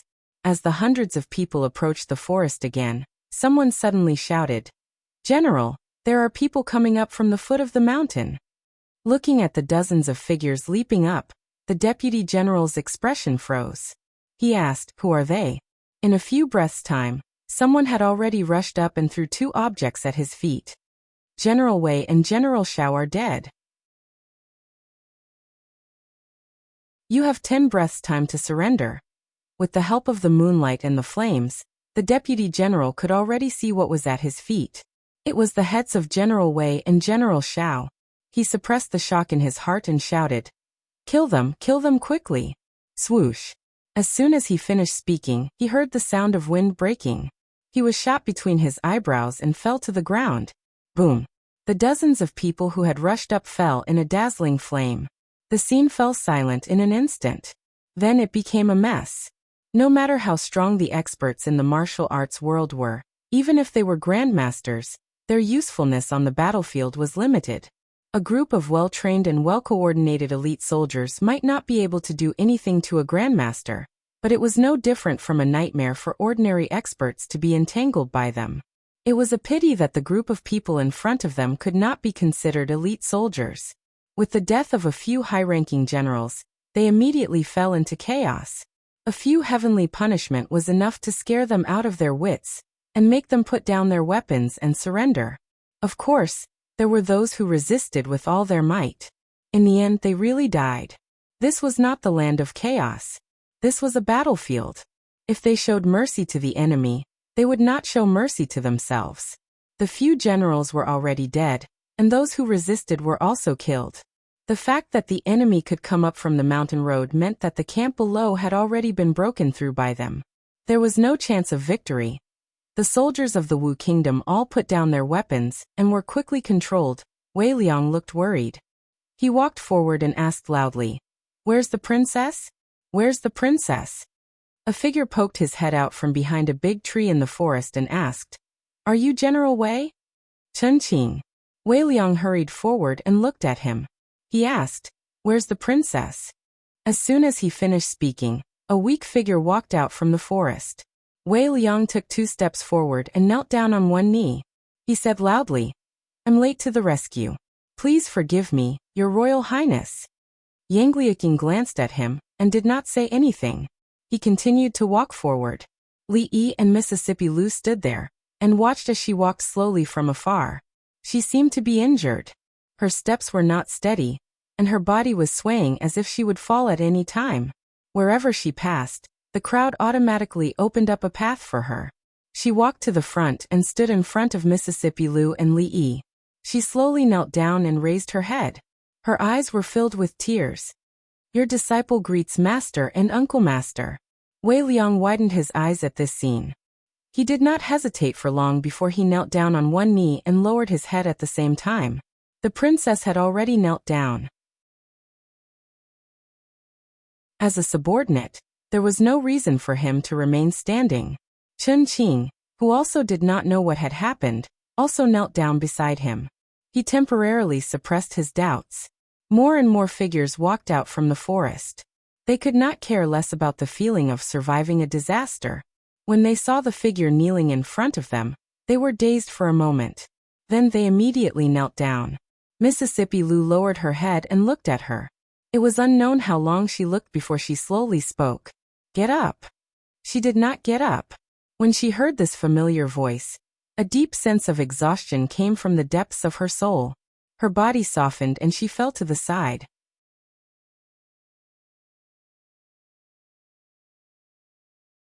Chapter 1052. Li Yi's body swayed, and he gently supported her before she fell to the ground. He held her back with one hand and carried her horizontally with the other hand under her legs. He turned his head and saw Mississippi Lu looking at him. He looked at the unconscious Yang Liuqing, then raised his head to look at Mississippi Lu and asked, "How about you do it?" Songzhou was located at the border of the Wu kingdom, with the Thorns Ridge as the boundary.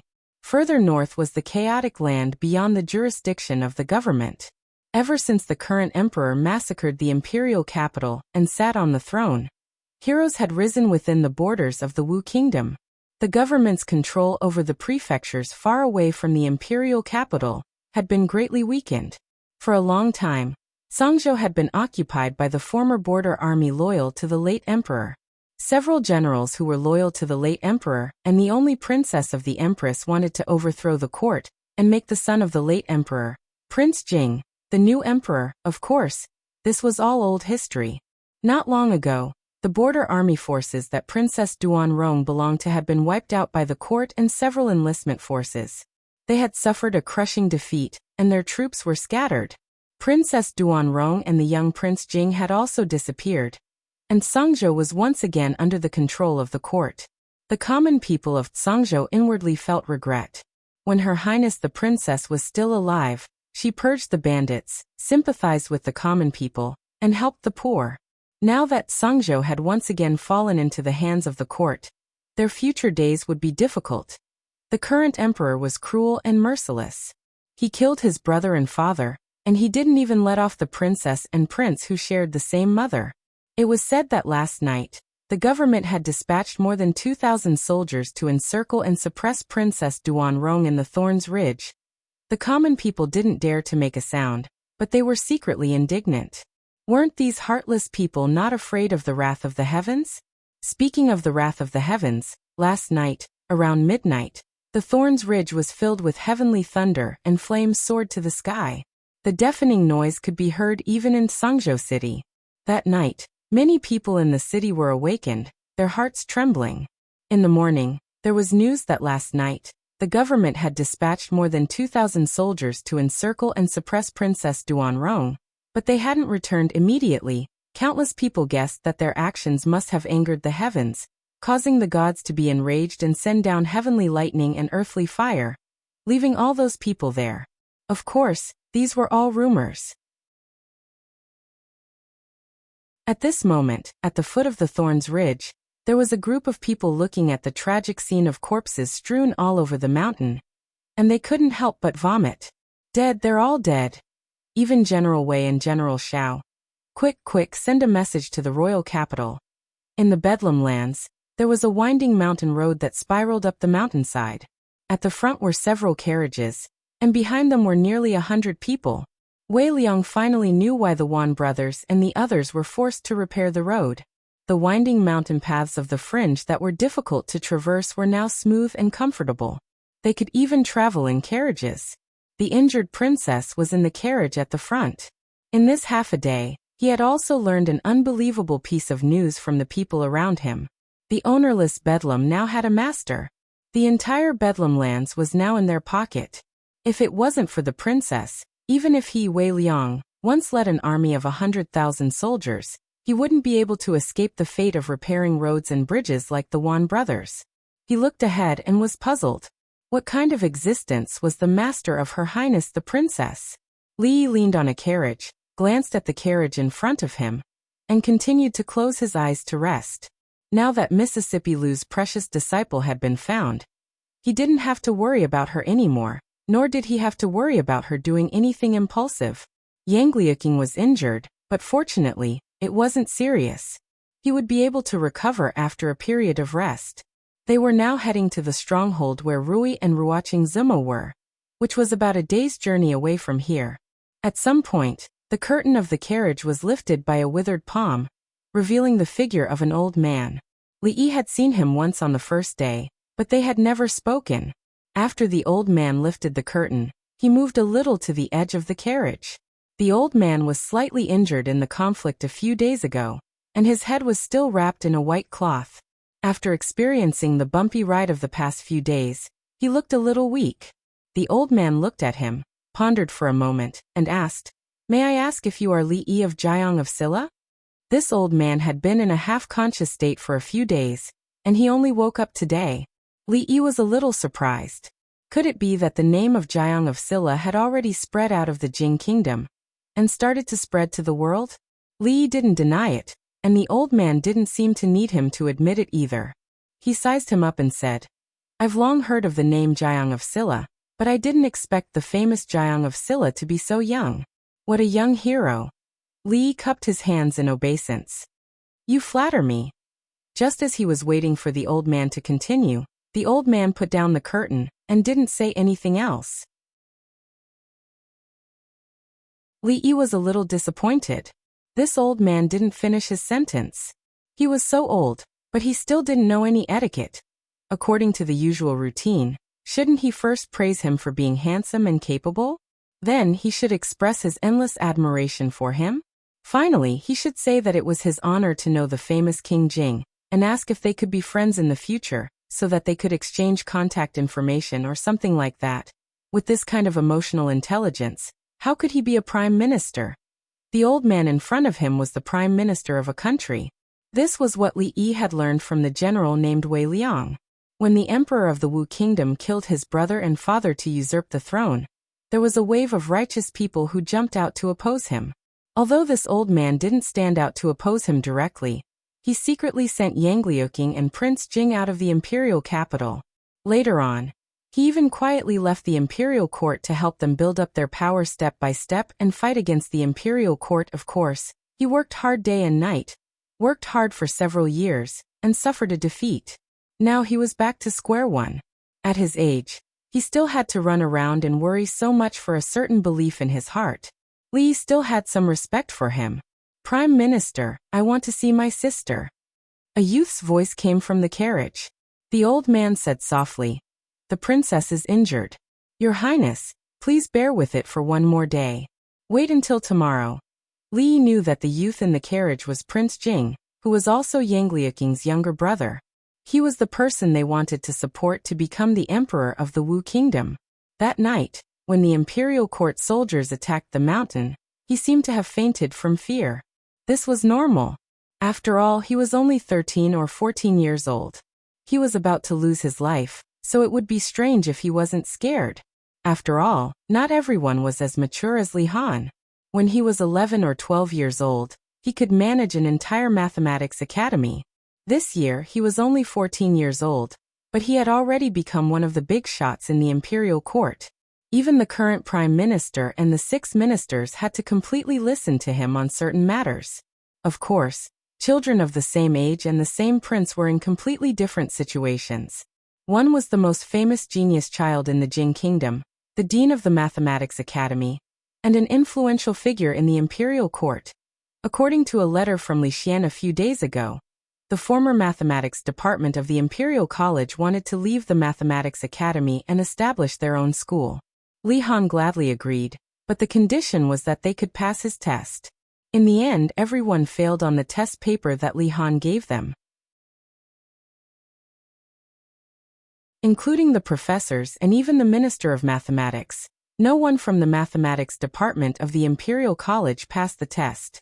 As for the test paper, after a few teachers from the academy looked at the solution given by Li Han, they said that the solution was only a little complicated and did not exceed the limits of the imperial court. Li Yi remembered that when he received the letter from the Dragon Boat Festival, he had asked him to come up with a few complicated math problems to give Li Han a hard time. To prevent Li Han from always showing off in front of him, Li Yi had randomly come up with a few. It was a little complicated, but Li Han was not a person who could be measured by common sense. He had actually found all of the more than 30 auxiliary lines of the geometry problem. I'm not saying that you are trash. What I mean is that everyone here is trash. This was what Li Han said to the Minister of Mathematics in front of all the teachers and students in the Mathematics Academy. It was said that at that time, the Minister of Mathematics trembled with anger. The faces of the mathematics department turned green. The situation was out of control. Li Han was completely blessed by the heavens. If he wrote a few books based on his own experiences. 14 years old. Why am I so outstanding? You're flattering me. I'm just a genius. From a rebellious boy to the dean of the Mathematics Academy. The growth of a genius youth. This book would definitely be sold out in the Jing kingdom. In comparison, this young man named Yang Fu was also treated specially by the heavens. When he was 10 years old, his second brother killed his father and eldest brother and forced his mother to die. His older sister brought him to hide from the imperial court. She also had to shoulder the great responsibility of restoring the country and taking revenge. It was really not easy. Since ancient times, there were many people who successfully rebelled. However, there were even more who were suppressed and killed. With only a few hundred people under their command, it was easier said than done to overthrow a country. Li Yi sighed. To be honest, he hoped that she could let go of these things and live a happy and stable life as an ordinary person. However, when he thought of her dedication and craziness in practicing martial arts, it would be very difficult to achieve this. Moreover, he could not control the life that she chose. In the carriage at the front, Yang Liuqing leaned against the carriage and looked down at Mississippi Lu. She said in a low voice, "Master, I'm sorry." Mississippi Lu looked at her and said coldly, "You left without a word for 3 years without any news. A simple apology is enough. Do you still see me as your master?" Yang Liuqing's face turned pale. She panicked and said, "Master, you can hit me or scold me, but don't chase me out." Mississippi Lu looked at her and raised her hand. Yang Liuqing raised her head and closed her eyes. Smack. A crisp sound came from the carriage. Yang Liuqing opened her eyes. After a moment of shock, she covered her butt and blushed. "Don't do it again." Mississippi Lu glanced at her and jumped out of the carriage.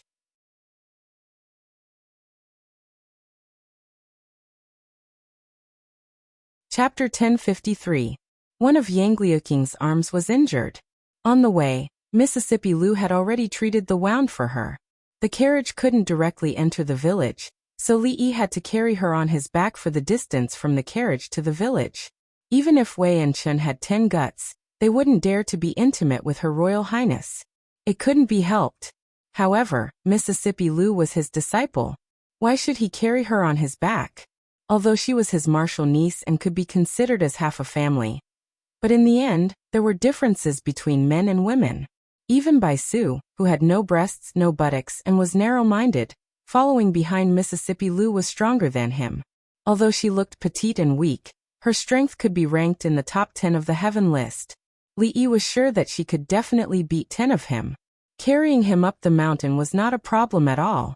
Speaking of Bai Su, Li Yi always felt that this woman had a faint hostility towards him. It wasn't just because he accidentally touched her non-existent breasts last time. That look in her eyes, it seemed as if he had stolen her man. After she looked at him with that kind of look for the umpteenth time, Li finally couldn't stand it anymore. He glanced at her flat chest and said seriously, "I like women." This explained that touching her chest last time was purely an accident. After all, compared to Rui, she could only be considered as half a woman. It also explained that he wouldn't steal her man. There was only one man who usually hung around her. Did this girl like Fang? Bai Su looked at him with a resentful look. She gritted her teeth and said, "Me too." Li Yi was stunned on the spot. Did she mean that although she had no breasts, she was still a woman, implying that he could like her? Or did she like women as much as he did? It should be the former. He sighed. There were so many women in the world. He couldn't fall in love with everyone he met. It was enough to take care of the few women in his family. He could only let the thousands of women represented by Bai Su be sad and disappointed. Yang Liuqing was arranged to stay in the prince's mansion. Rui and the others had already received the news. They were talking in her room. Li stretched his muscles and walked out of the mansion. The most important thing for her now was to recuperate. It would take about a few months to recover to her peak state. When she was better, Zemo and the others should also be tired of living in the mountain. Then they would return to Shuzhou together. As for other things, they would take their time to consider. Wei Liang and Chen Qing stood on the dustless street paved with bluestones. They looked at the bustling crowd and the rows of shops on both sides of the street in a daze. A hawker carrying a pole passed by them, and the sound of reading came from the school not far away. They even saw a rough man walking while shaking his head and reciting the words, "Raise your head to look at the bright moon. Lower your head to think of your hometown." For a moment, they even thought that they had come to the imperial capital. No, this place was cleaner and tidier than the imperial capital. It looked even more prosperous than the imperial capital. There were many things that they had never even heard of in the street shops. There was actually such a place in the chaotic land where bandits were rampant and everyone despised it. They suddenly felt a little inferior. Yang Fu did not feel inferior. He swallowed and stood in front of a small stall on the street. It was called a small stall, but it was actually a small moving cart with a glass box on it. He had seen glass before, but he had never seen such a big glass box, and he had never seen people using glass as a box to sell things. Inside the transparent glass box was food that he had never seen before. It was strung together on skewers and looked crystal clear. He knew that it was food because there was a little fatty of his age next to him who was holding a skewer and licking it happily. The little fatty looked at the young man who was standing in front of the candied hawthorn and asked, "Do you want to eat candied hawthorn? It's 2 copper coins per skewer. You can choose any skewer you want. Buy 5 skewers and get 1 free." Only then did Yang Fu know that this thing was called candied hawthorn. He was a prince. In the past, he could eat whatever he wanted. Things that flew in the sky, swam in the water, and all kinds of delicacies, but that was in the past. Later on, when he traveled around the various states, he had more opportunities to eat vegetables. The crystal clear thing in front of him seemed to be more delicious than any delicacies he had eaten before. He had no money, and he had never touched money. The little fatty looked at him and scratched his head. He took out a candied hawthorn from the box and handed it to him. He said, "My name is Lin Hu. They all call me Fat Tiger. I have never seen you in the stockade. This candied hawthorn is for you. Let's be friends." Yang Fu looked at him, and a trace of anger suddenly appeared on his face. He hit the candied hawthorn to the ground. He was King Jing, the future emperor of the Wu Kingdom. How could he accept the charity of a lowly commoner? How could he be friends with a lowly commoner? The little fatty's hand that was holding the candied hawthorn was still extended forward. He did not expect such a big reaction from Qin Haodong. He looked at him in a daze.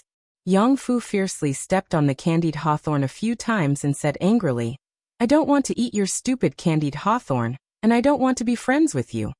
I don't want to be friends with you either. The little fatty looked at the candied hawthorn that he had stepped on and sniffed.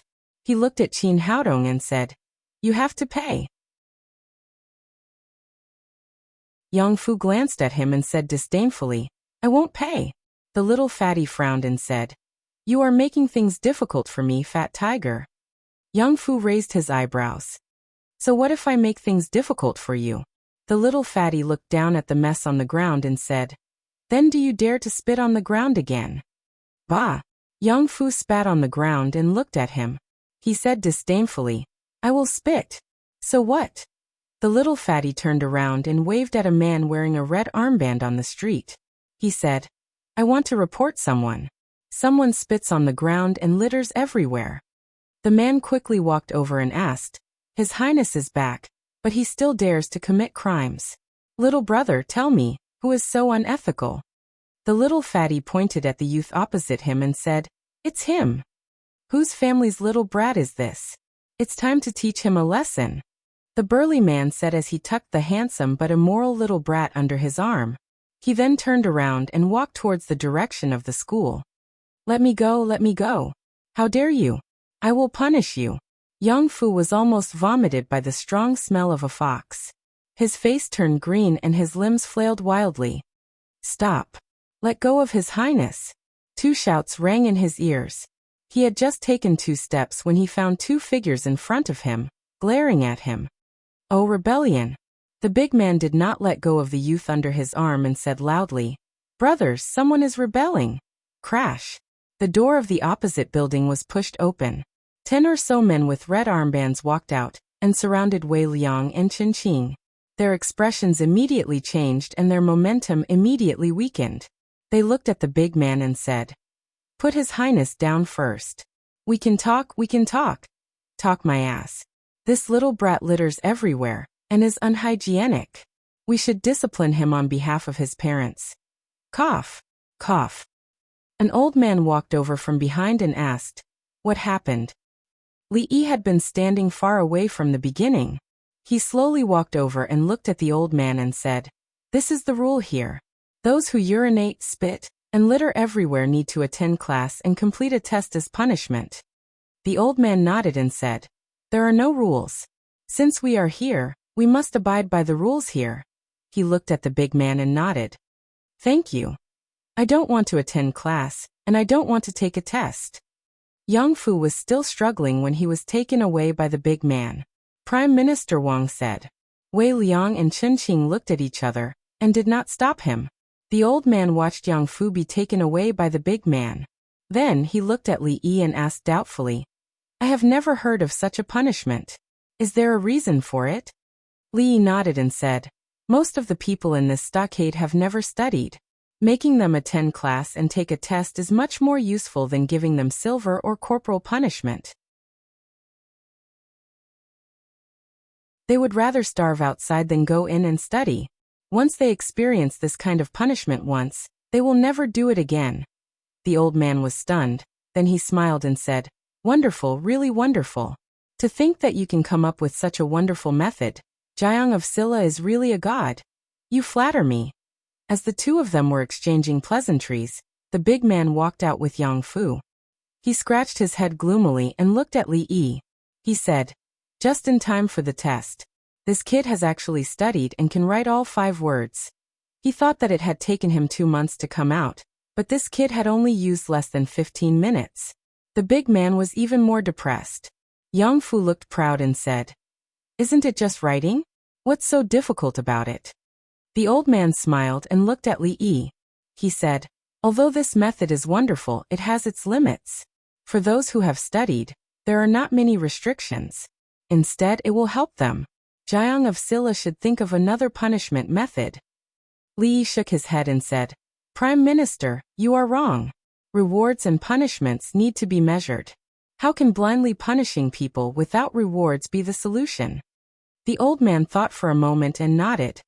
What Jiang of Silla said makes sense. For such a young child, it is better to guide him. Rewards and punishments are the right way to go. He touched Yang Fu's head and said, "You did very well in the test this time. You should be rewarded." I have a book called Elementary Mathematics.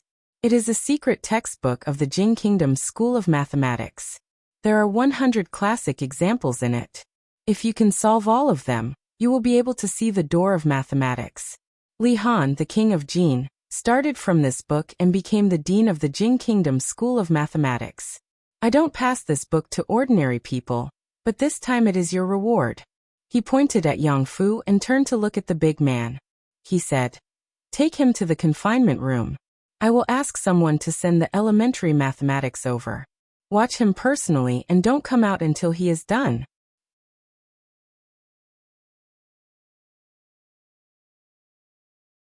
Chapter 1054. Li Han and Yang Fu were about the same age, and they were both princes. Therefore, Li Yi would always compare the two of them, whether intentionally or unintentionally. The result of the comparison proved a problem. There was still a gap between people and princes. At the same age, one of them was already in charge of a mathematics school, stirring up the court, reaching the peak of his career, but he was still flirting with girls and could even roast good fish. The other one was still showing off his power as a prince because of a candied hawthorn. It was obvious who was better. Of course, this was also related to their respective circumstances. Li Han was a genius, and in the eyes of almost all his peers, he was someone else's child. He couldn't be used as a standard, as this would be a blow to more than 99% of people. Although Yang Fu was a prince, he had suffered much more than a normal child. Unfortunately, these hardships and setbacks didn't hone his inhuman state of mind. Instead, they made him more extreme and violent. This was the impression Li Yi had of him after a few days of observation. He didn't care much about this. After all, he was still a child. As long as his nature wasn't bad, there was still a chance for him to change. Of course, this was the responsibility of Yang Liuqing and Prime Minister Wang. He didn't have this obligation. Let me out, let me out. This question is too difficult, too difficult. I don't know it, I don't know it. I was wrong, I shouldn't have littered, I shouldn't have spat, I was wrong, let me out. Sister, sister, Prime Minister, General Chun, General Wei, help me. Hearing the screams coming from the confinement room, Li shook his head and turned to leave. Although it was only elementary mathematics, it took Li Han a lot of time to completely understand the book with his help. If Yang Fu studied it by himself, he probably wouldn't be able to solve half of the questions in his lifetime.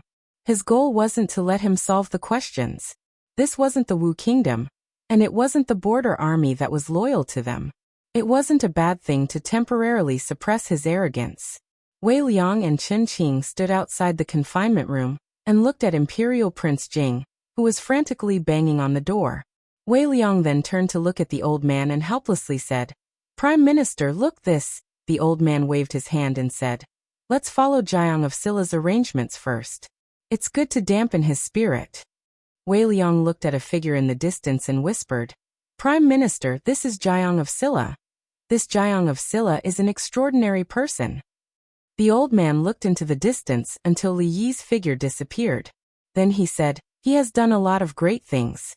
The talented Prince Jin of the Jing Kingdom was trained by him. Prince Jin is younger than Prince Jing, but he can already take charge of the court and command the wind and clouds." Sigh. He let out a long sigh as a desolate expression appeared on his face. Since he is a genius, how can he be trained? Wei Liang shook his head and said, "I don't think he is that powerful except for his good looks." The old man glanced at him and said, "If you still want the plum's art of war that you have been dreaming of, you better not think that way." "Why?" Wei Liang looked at him in surprise. "Because that book was written by him." As soon as he finished speaking, Wei Liang, who was next to him, disappeared, leaving only a cloud of smoke that slowly dissipated. On the other side, the general named Chen Qing opened his mouth and looked at the old man. He asked in disbelief, "Prime Minister, did he really write the Plum's Art of War? How could it be? He is so young." Plum's Art of War was a magical book that existed in the hearts of the generals and soldiers of various countries in recent years. It was said that this book recorded countless ways to defeat the enemy on the battlefield. It was very mysterious. Unfortunately, this book was tightly controlled by the military of the Jing Kingdom and was not leaked to outsiders. They only heard of this book's name. They only knew that the armies of the Qi kingdom and the Zhao kingdom had suffered a lot because of this book. General Wei had admired this book for a long time. It was understandable that he couldn't control himself when he heard this news. Is it wrong to be young? The old man looked at him and asked. Is the emperor of the Jing kingdom young?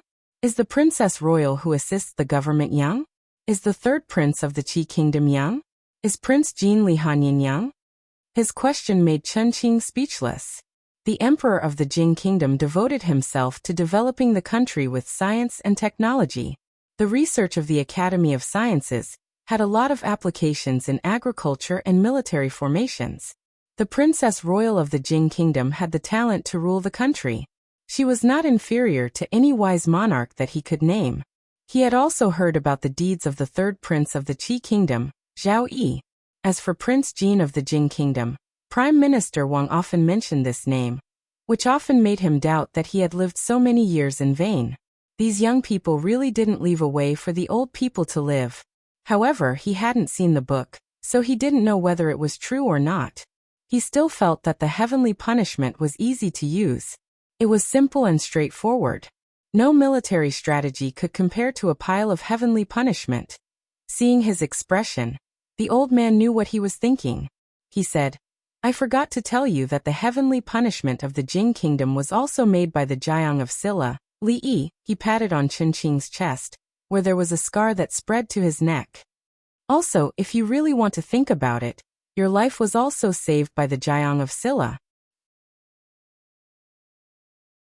The old man shook his head and said, if it wasn't for the suturing method he proposed, you would have died on the battlefield because of excessive blood loss a year ago. Chen Qing opened his mouth, looked down at his chest, and was stunned. The old man sighed and looked at Prince Jing, who was still howling in the room. A thoughtful expression appeared on his face.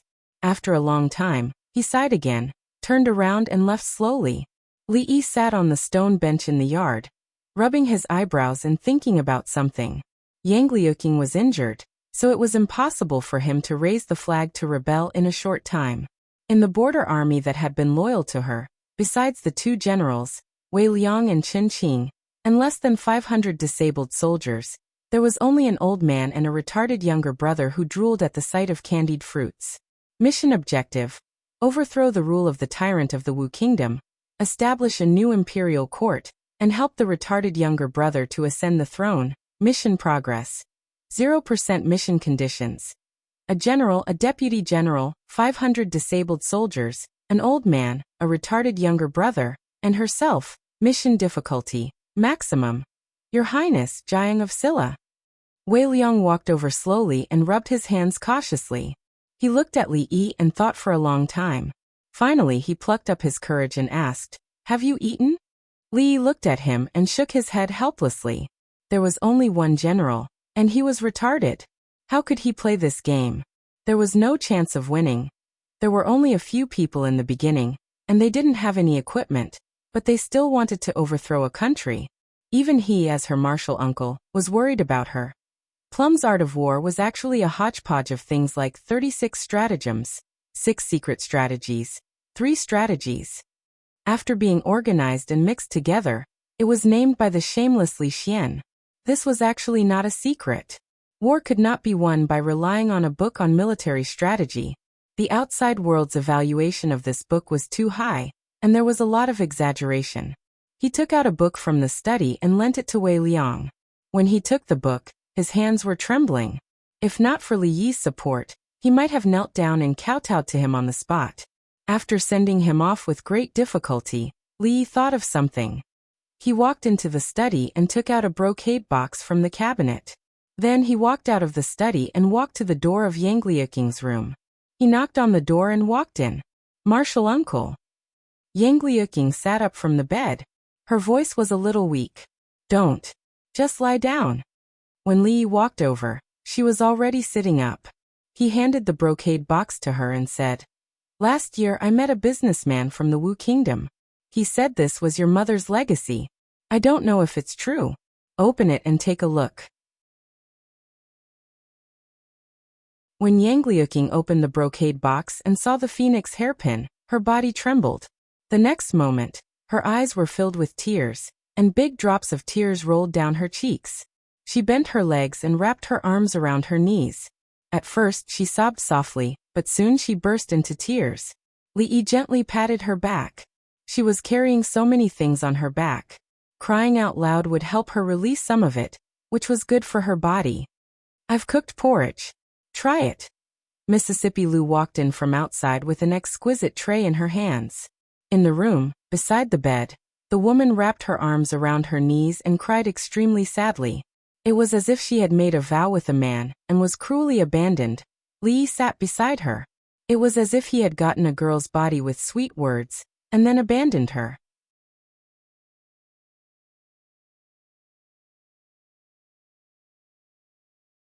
Chapter 1055. Li looked at Mississippi Lou, then got up and walked out. Although the situation in the room seemed to be easy to misunderstand, he believed that Rui wouldn't. Rui understood him. When he and Rui were in the Qi Kingdom, when Rui was injured and couldn't fight back, he and Rui shared a room together. He didn't do anything out of line for a few months. Let's not talk about the past, let's talk about the recent events. On the day of the wedding, he was locked out by Rui and the other two. Rui took him in. Both of them were drunk and slept on the same bed. Didn't he not take advantage of her?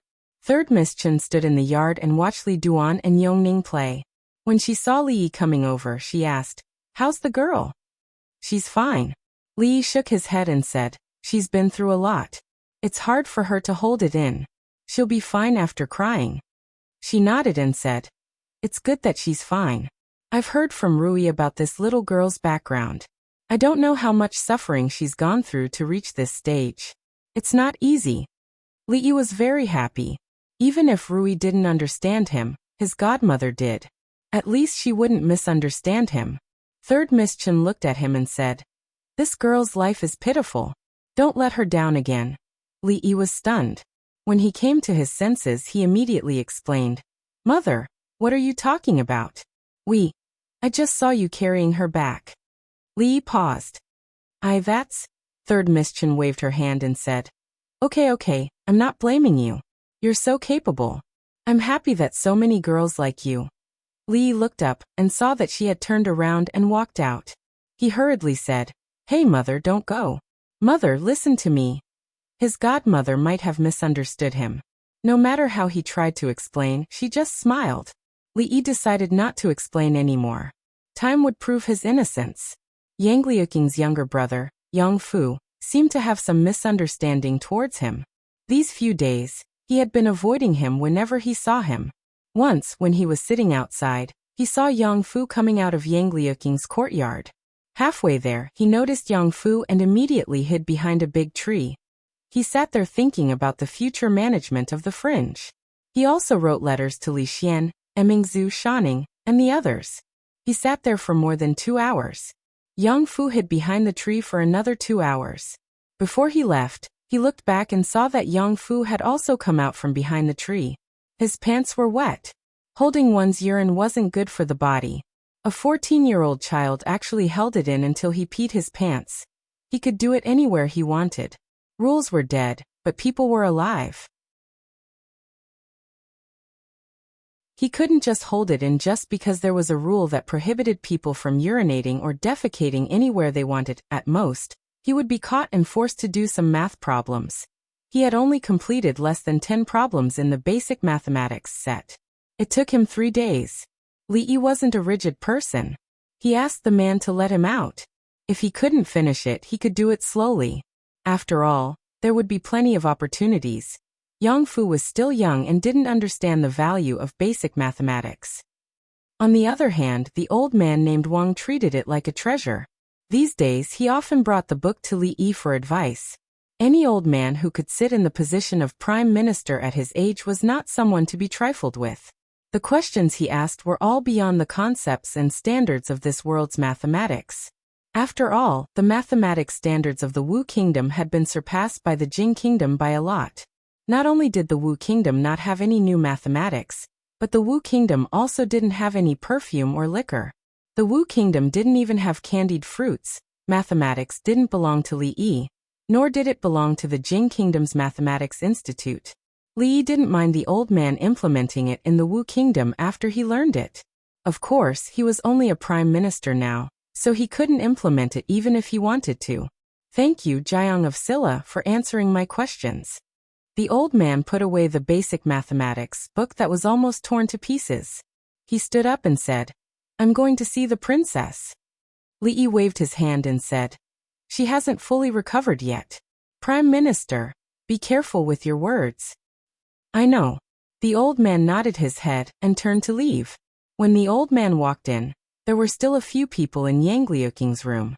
Yang Fujing stood in front of the bed and said pitifully, Sister, I don't want to go to the confinement room anymore. I don't want to do mathematics either. Let's go back, okay? In the past few days he finally realized one thing. This wasn't the Wu kingdom, nor was it the military. Other than Wei Liang and Chen Qing, no one treated him as King Jing. No one would listen to his orders. He just spat on the ground and was thrown into a dark room to calculate problems for 3 days. What kind of problems were those? Who would want to solve them? However, he had to do it. If he didn't do it, he wouldn't be given food. If he didn't eat, he would starve to death. Even his sister and the prime minister couldn't save him. Although there were a lot of delicious food and fun things he had never seen before, he didn't want to stay here for another day. He didn't want to see that person anymore. The old man walked over and looked at him. He smiled and said, Your Highness, please go out and play for a while. I have something to discuss with the princess. Although Yang Fujing was unwilling, he pouted and left quickly. The prime minister and his sister definitely had something important to talk about. If he caused trouble at this time, his sister would punish him, and the prime minister wouldn't be able to protect him. After Yang Fujing left, Wei Liang closed the door and stood at the door with Chen Qing. The old man walked to the bed and asked, Your Highness, are you feeling better? Yang Liuqing nodded. I'm fine now. I'll recover after some rest. She leaned against the side of the bed and looked out the window. She said slowly, Songzhou has fallen back into the hands of the imperial court. General Fan and the others were scattered. I don't know where they are now. The old man comforted her. General Fan won't fall into the hands of the imperial court so easily. Your Highness, just focus on recuperating. When you recover, we'll start all over again. You'll definitely be able to see General Fan again. Yang Liuqing nodded slightly. The old man looked at him and suddenly said, If Jiang of Silla. No. Before he could finish, he was interrupted by Yang Liuqing. Yang Luqing raised her head, looked at him, and said seriously, The Prime Minister said no. She knew what Prime Minister Wang wanted to say. Prime Minister Wang also knew what he wanted to say. A few years ago, Her Highness swore to practice martial arts for revenge. She hid it from them and secretly came to the Jing Kingdom. She stayed in the Jing Kingdom for a long time. During that period of time, in order to avoid being captured by the imperial court, they hid in the fringe. Even though they knew how naive the princess was at that time, no matter how skilled she was in martial arts, it was impossible for her to fight against an entire country alone. However, they failed to stop the princess. 2 years later, Her Highness returned. No one knew what His Highness had experienced in those 2 years. They only knew that His Highness's martial arts had improved by leaps and bounds. During battles, he would always take the lead and become a legend on the battlefield. He won the respect of all the soldiers and became their belief. It wasn't until a few days ago that he learned about the relationship between Her Highness and this Jiang of Silla. He was Jiang of Silla's martial nephew. Jiang of Silla's wealth was comparable to that of a country. He also possessed the method to create divine punishment. He also had a powerful and mysterious force in his hands. He even unified the vast fringe. In the Wu Kingdom, other than the imperial court, no other force could contend against him. More importantly, he was Jiang of Silla. Jiang of Silla Li, a man who repeatedly created miracles, a man who was good at creating miracles. If there was anyone who could help Her Highness accomplish this, that person was none other than Jiang of Silla. This was practically their last and greatest hope. Your Highness. The old man looked at her and slowly knelt in front of her. His voice was deep. Your Highness. Wei Liang and Chen Qing knelt down in front of her at the same time. Yang Liuqing looked at them with a pained expression. She shook her head and said, 3 years ago, I've let Master and Uncle Master down once. I can't let them down a second time. She turned to the 3 of them and said seriously, don't ever mention this again.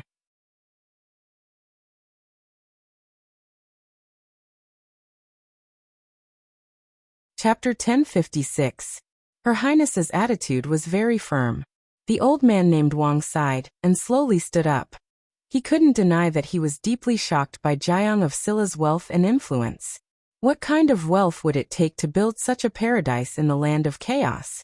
What kind of tyrannical power would it take to unite the land of chaos that had been in chaos for hundreds of years in one fell swoop? They had divine punishment, divine weapons, and a group of powerful subordinates. If they could get his help, they wouldn't have to worry about not succeeding. But this matter could only be proposed by Her Highness. If Her Highness was unwilling, there was nothing he could do.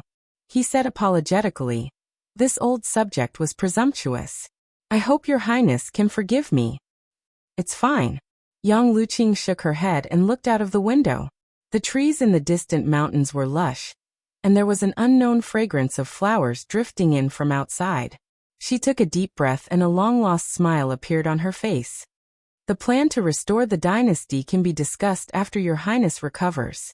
The old man named Wang paused for a moment before speaking again. This old subject is worried about His Highness King Jing. Yang Liuqing looked at him and asked, what's wrong with Yang Fu? The old man sighed and said, His Highness King Jing disappoints this old subject. He was originally just a little disappointed in King Jing. But ever since he came here and saw Jiang of Silla every day, he didn't dare to compare King Jing to Jiang of Silla. Instead, he couldn't help but think of Prince Jin. At first, he could use the excuse that King Jing was young and mischievous to deceive himself. But in terms of age, Prince Jin was even younger than King Jing, so how could he? Every time he thought of the gap between the two of them, the disappointment in his heart turned into despair.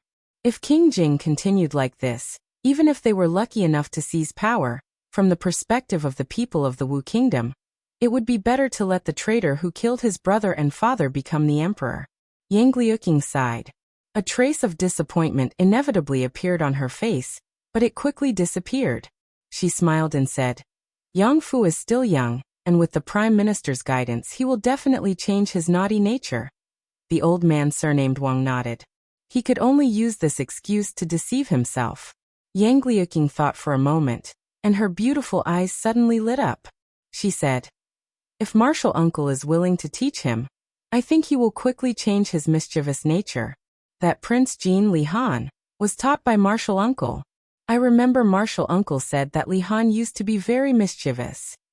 The old man surnamed Wang did not doubt Her Highness's words. The fearless imperial Prince Jing, after spending 3 days in the confinement room doing math problems, was now most afraid of Jiang of Silla. He even took a detour when he saw Jiang of Silla. He, Ning Yuan, would rather hide behind a tree and wet his pants than see Jiang of Silla. If it's Jiang of Silla, perhaps it will be of some use.